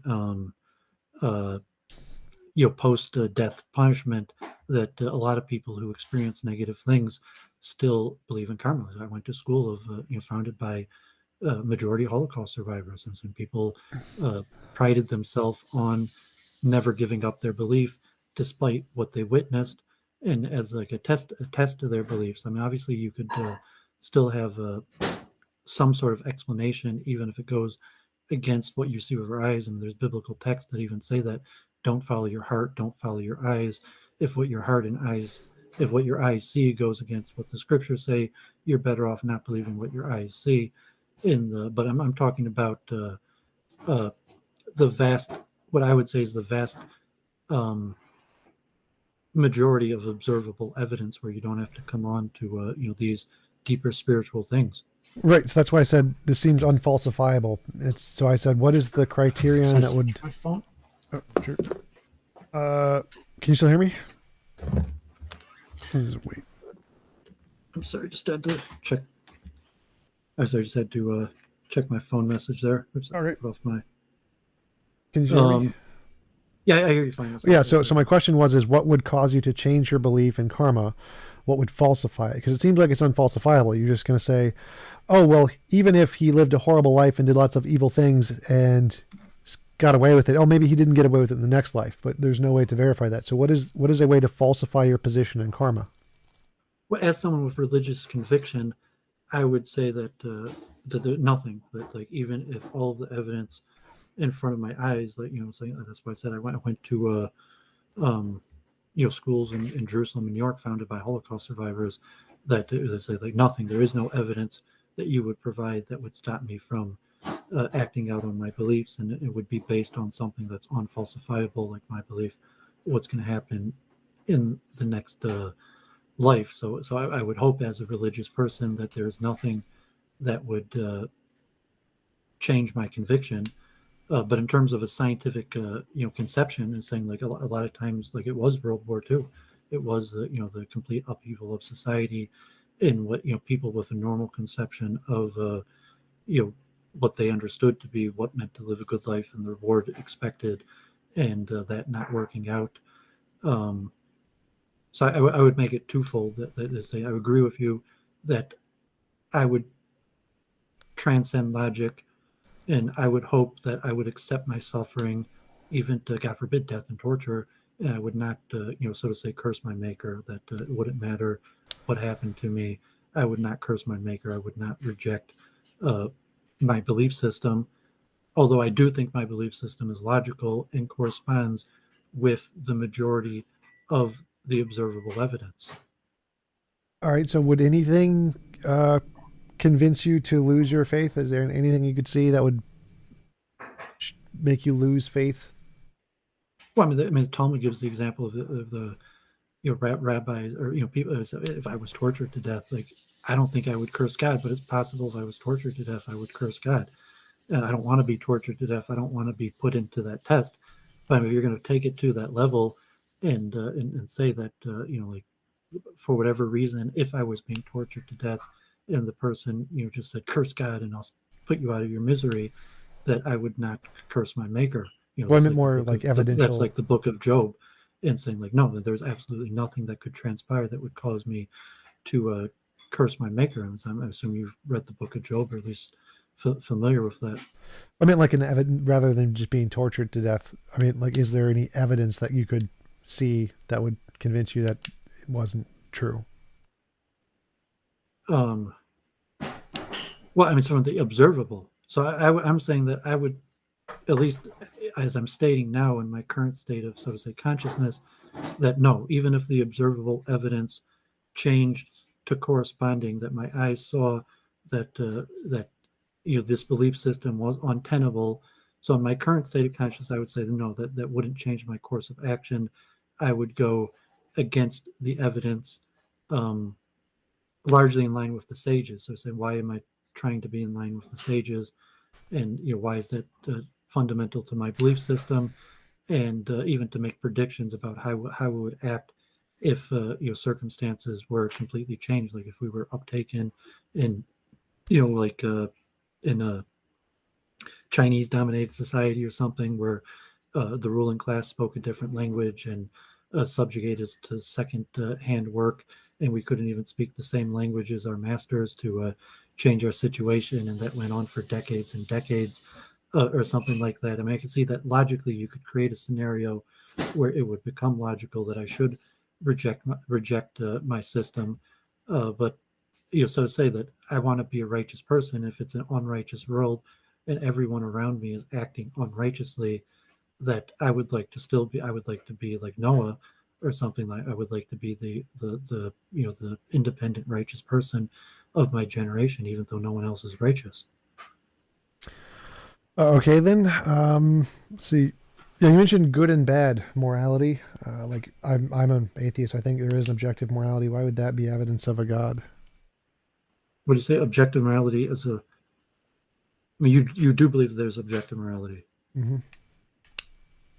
On what axiom? I mean, saying that. I mean, I argue it even to put that. How do you even derive that life is good, even like death? That it's better to be alive than dead. Under atheism, he was okay. You are alive. You might have some sort of instinct that wants you to maintain being alive, but to objectively say that it's better to be alive, it's better to be in a state of pleasure than pain, or something like that. How do you even derive that? Well, you can do it from a law of nature, a platonic object, an abstract ideal. You don't need a God for that. So why would you need a God for any of that? Well, I'm saying it's not objective. It's just a preference, like JF is saying that morality is a preference. Right, I'm saying it can be objective as a law of nature, undiscovered law of nature. It can be objective as a platonic object. It can be objective as an abstract ideal, a priori. What's it? Forget what the. I think it's an a priori something or something. Yeah, you can have all those as objective without a God. You don't need a God for any of the goodness to be objective. Well, I mean, you could say, do you need something to survive death and to be permanent, to be objective? And then you say, even if at our death, that's the end, there is no continuation to what it meant to be me or you or anything, that death is a finality, that you could still have some sort of objectiveness, and then even come down to a zero-sum nature, that if there's that so to say, like the tragedy of the commons, that it pays to cheat, or utilitarianism, that but I mean, I argue that it's very difficult to near impossible to devise a moral system based on atheism, without that this use that there's some form of life instinct, and let's say evolution is the cause, and the desire to replicate or something like that. Therefore, I desire to live.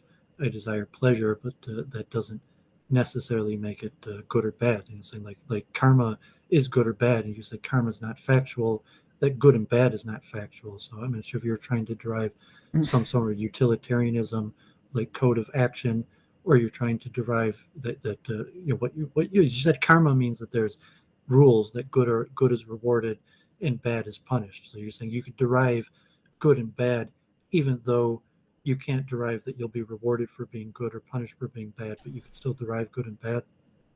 Yeah, I don't think you need to be rewarded or punished. Morality is independent of reward or punishment.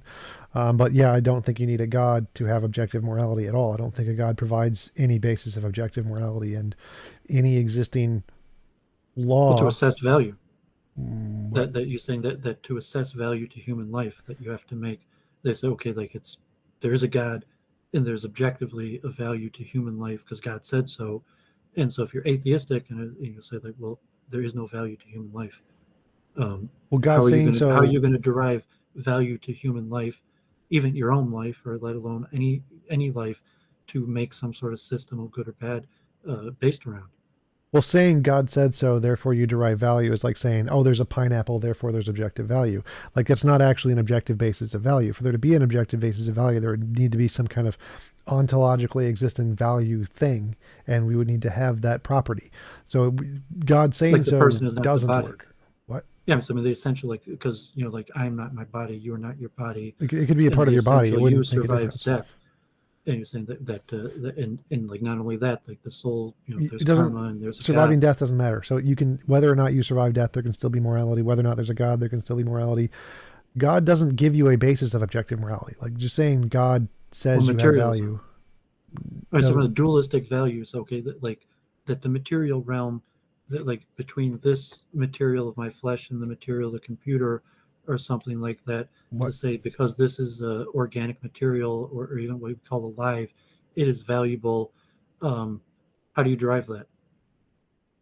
What again? So any way you can derive that is better than God saying so. God saying so is not a correct way to derive that. It doesn't derive Well, I anything. mean, God's saying that the way God made the system, it's factual, that there It's is a not. spiritual realm.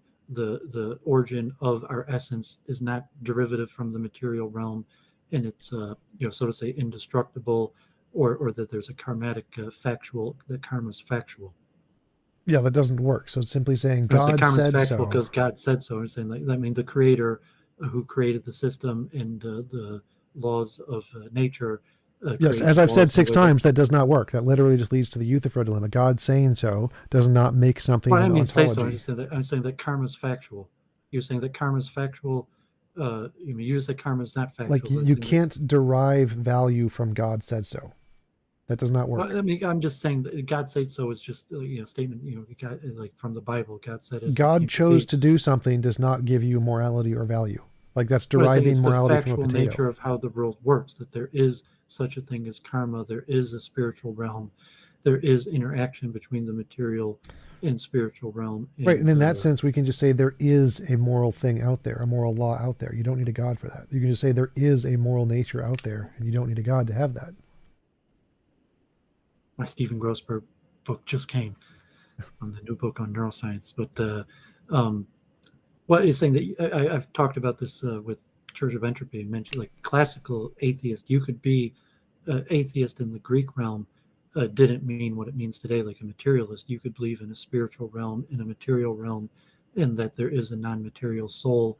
And being atheist meant you didn't believe in the deity, and like the deity in the temple had some sort of power, and just like someone like you're a materialist. How did the material realm come into being? And you have the Big Bang explanation, and some of the like panpsychism, maybe like I forget the name of the panpsychist you spoke to, Philip Goth, or something. You just be well, the same way the material realm came into being without reason, the spiritual realm came into being without being. But it was in that. I mean, just an interesting side note that you don't have to be. You could still be an atheist and believe in the spiritual realm and souls, right? Yeah. Yeah, it just means you don't believe in a God or a creator. Yep. So I mean, I differentiate that, but a difference might be karma. that you could be an atheist. If you believe in a spiritual realm, in souls, it puts a different nature of the relationship between human action and good and bad, because there's some sort of separate realm to score what happens, and that can't be simply recorded in the material realm. Well, all that could be material. Like if any way, if karma could exist as given, like God created it, then karma could exist as a law of physics that just existed and you didn't need a God to create it. So none of those things would need to come from a God. And from the materialist perspective, like utilitarianism, karma or good laws are a shared figment of people's imagination. That No, like you just like you could commit a crime and get away with it. no, I'm talking about laws Like, of physics. It's like but literally I'm a saying law of like physics.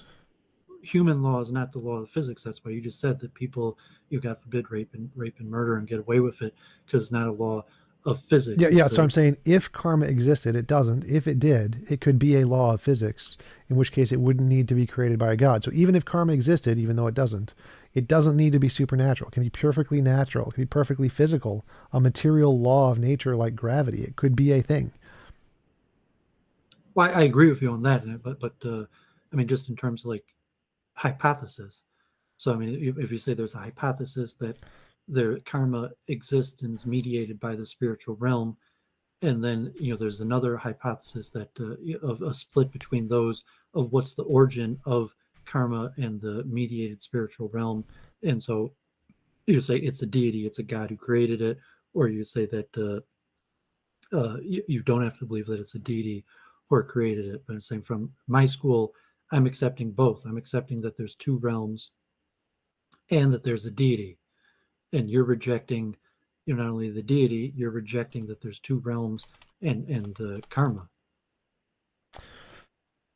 So But yet you're you still. said, how do you derive morality without a God? And I said that any way morality could exist, like karma, could Well, I exist. want to start with how do you derive value to life? I mean, even to start, I mean, do you need, does there have to be value to life to have morality? No. So I want to start with how do you derive that there's value to life from a materialist perspective? Doesn't matter whether you die or not. Doesn't matter whether all of humanity dies or not.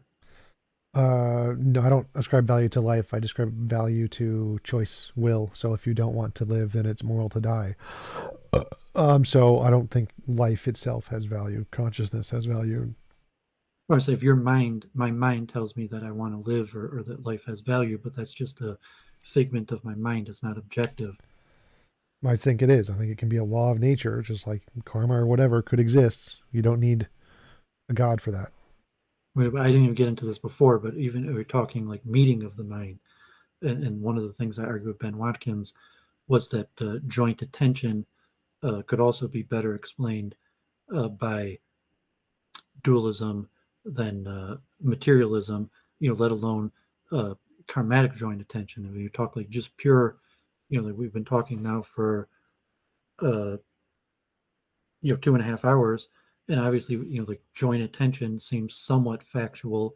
So from a materialist perspective, um, joint attention isn't really accurate. There's just what's happening in your mind, and there's happening what's in my mind. There's some sort of similarity that we could have communication, and you could call that like joint attention, like if we were on the same team playing basketball or something, and both of our eyes are on the ball, or even studies in monkeys or animals. I'm sure you've read some of the there's definite studies that joint attention, or being able to perceive what the other person is perceiving, um, from a purely physical perspective, and then to claim that okay, there's joint attention from a moralistic conception. Even in my mind, that's better explained by dualism.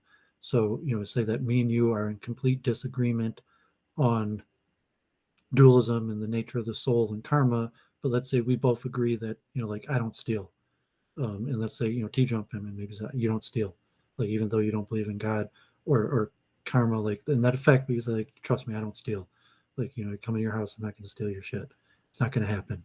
But what's the nature from your understanding of this joint attention of meeting of the minds, of to have some sort of moralistic system? Well, I think morality is like you think it's karma. I think it's just a law of nature. So I don't think you need a God for any of that. You can derive it from the law of nature. Oh, I When don't. yeah, that what does it mean if the mind is produced by the brain that me and you have joint attention now for 2.5 hours talking about abstract ideas? I don't think That that just like has. computers, like two separate computers running similar programs? Sure. Or is there like, I mean, so like from a spiritual, you say that there's some sort of joint phenomenon, and because my mind and your mind is not attached to our bodies, that joint attention is better explained by there's literally a meeting of the minds, that our immaterial minds are interacting on a non-material plane, the plane of ideas. No, that doesn't count as an explanation. That's just making stuff up. It's clearly a better explanation that there's a material interaction that's similar, that is mirrored between the two brains. It's not, there's, doesn't even count as an explanation to say dualism because it doesn't have any explanatory scope, has no explanatory power, has no supporting evidence, has never been demonstrated to have any parts that have been demonstrated to exist. Whereas physicalism has all of those things. So that's all Or better the explained concept by of physicalism. Platonic forms. I mean, so like the circle doesn't exist. The circle exists in my mind and in your mind. And it's saying, so the circle is not a product of my mind and your mind. The circle is a factual form that exists in the spiritual realm in me and you. That's not that we're both using our mind to produce this abstract idea of the circle. So to say, we're both, uh, tapping into this form in another realm that is, these abstract ideas. Like, I mean, I assume that's Plato's argument of perfect circles for the spiritual realm. Yeah, but that doesn't make any sense. Again, there's no evidence for that. It's not supported by anything. All the evidence indicates, yes, it's our brains making stuff up. But it goes That's back to mathematics. You skirted that issue earlier of math whether is just a mathematics was representation of something the physical spiritual. world. So there's nothing spiritual about math. Math is just describing the way the physical world operates. Well, it says presupposition. I mean, it cut somewhat for your objective morality. We could talk about on a scientific level of your, like, for scientific law to presuppose that there's universal rules. So I say, like, from a dualistic understanding, like Plato's argument of forms, is a universal rules don't exist in the material realm. They're superimposed on the material realm by a higher, different realm, the spiritual realm. And that's the basic Platonic argument for forms, and it's even structured as an argument against atheism. That if you could, kind of like the ontological argument, that if you could think of perfect circles, but there is no such thing as a perfect circle, but the idea of the perfect circle exists in our minds. Therefore, our mind, the perfect circle, must exist in the perfect spiritual realm. But to apply that towards some sort of explanation, said like joint attention, or the nature of higher order rules. How do you assume that the rules of science will always hold true? Like even the laws of physics, that even if it's predictable and it's happened every time, and therefore to say that it's a law, it's a governing principle of the material realm, as opposed to like it's a prediction that's held true, and we think that it will continue to hold true. But how can you have a materialist derivation of saying that there's a governing principle that prescribes all action? Because reality is reality. And so, because reality is reality, the nature of reality itself deems that there are some things that hold universally and won't change. You don't need a God for that. Well, saying that's the observed reality. He's saying that's not objective. He's saying that it's mind dependent. That No. Reality is reality without minds. It's a mind independent. he's saying like a computer has measured these things and independent of minds. That these computers have function on these rules applying in all cases without exception. No, reality is just always reality. You don't need to measure that. Well, any of the rules. I mean, so we're talking about moral rules that you're claiming that you could objectively derive moral rules. I mean, it kind of sound like um, Stephen Molyneux. I'm not sure the exact difference between your system and his His system. is garbage, that's for one. But I mean, you're saying something similar to what he's saying. No, he You're says saying completely that different things. I did a complete review of his model. His, maybe I'll check that out. But I'm saying you are claiming the same claim that he's claiming. You just say no, that you're right and he's wrong. no. Or you're saying you claim something different. He makes the claim that universally preferable beliefs are a thing because if you prefer anything, there must be a universal preferable belief. It has nothing to do with morality. He's not even making a moral claim.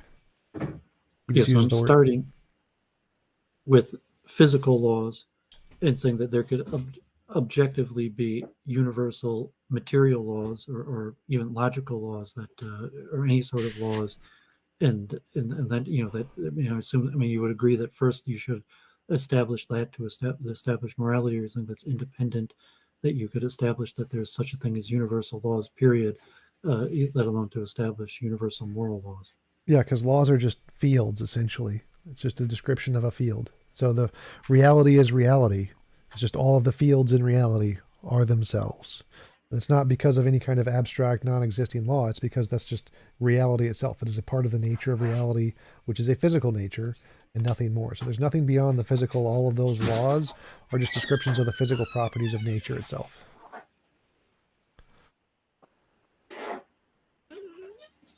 And they So you're could, saying that it's not even a question that there's universal laws is not even a question to you that you don't see any um, problem with a materialistic view and universal laws. nope, pretty easy. Reality is reality. It's only materially reality. It's still reality.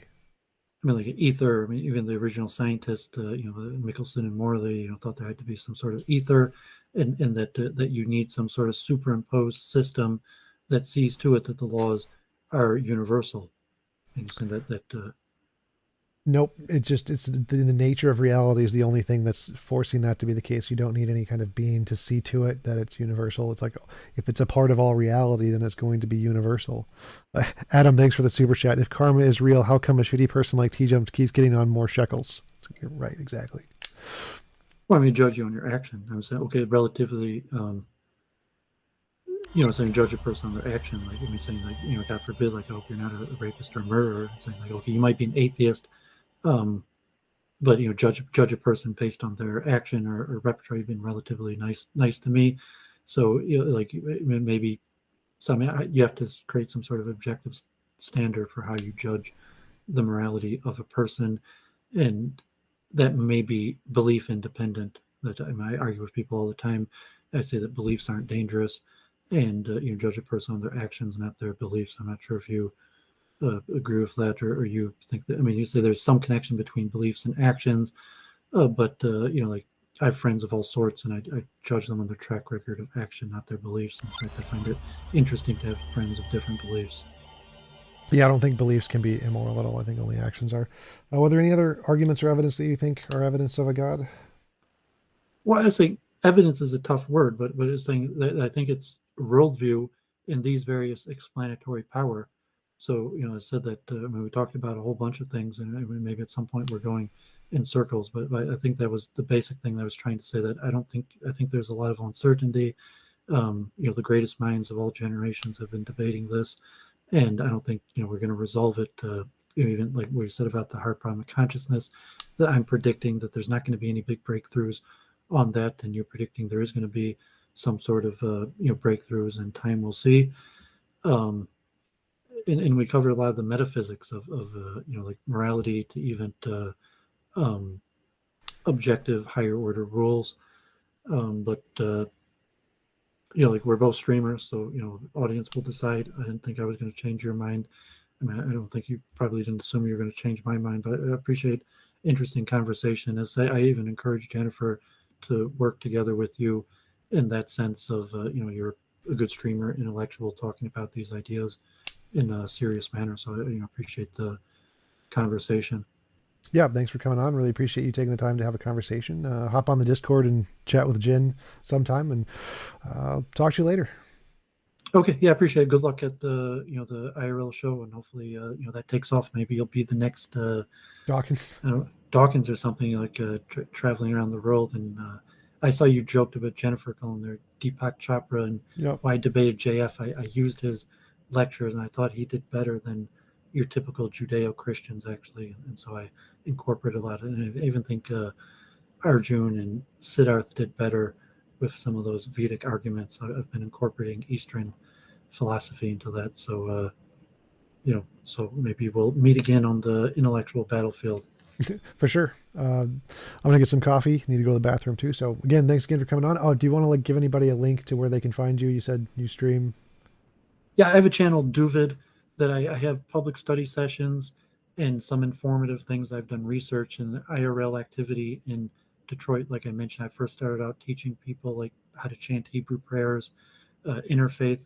A lot of the, like I do interfaith for years, and listening to various people of belief patterns that made me think about these things on a deeper level. Also, like dualism, trying to understand what people believe, and a lot of it requires thinking from their perspective, and under my own tradition, which is why defending dualism. But my main streaming is just my weekly week in review with Church of Entropy every Sunday night. That we've known it a few years now, and basically we teamed up from different backgrounds, different parts of the world, because we both kind of wanted to defend spiritualism and various ideas like reincarnation, and I guess she's a monist. So every Sunday night we can review 7 p.m. Eastern time. Awesome. Thanks again.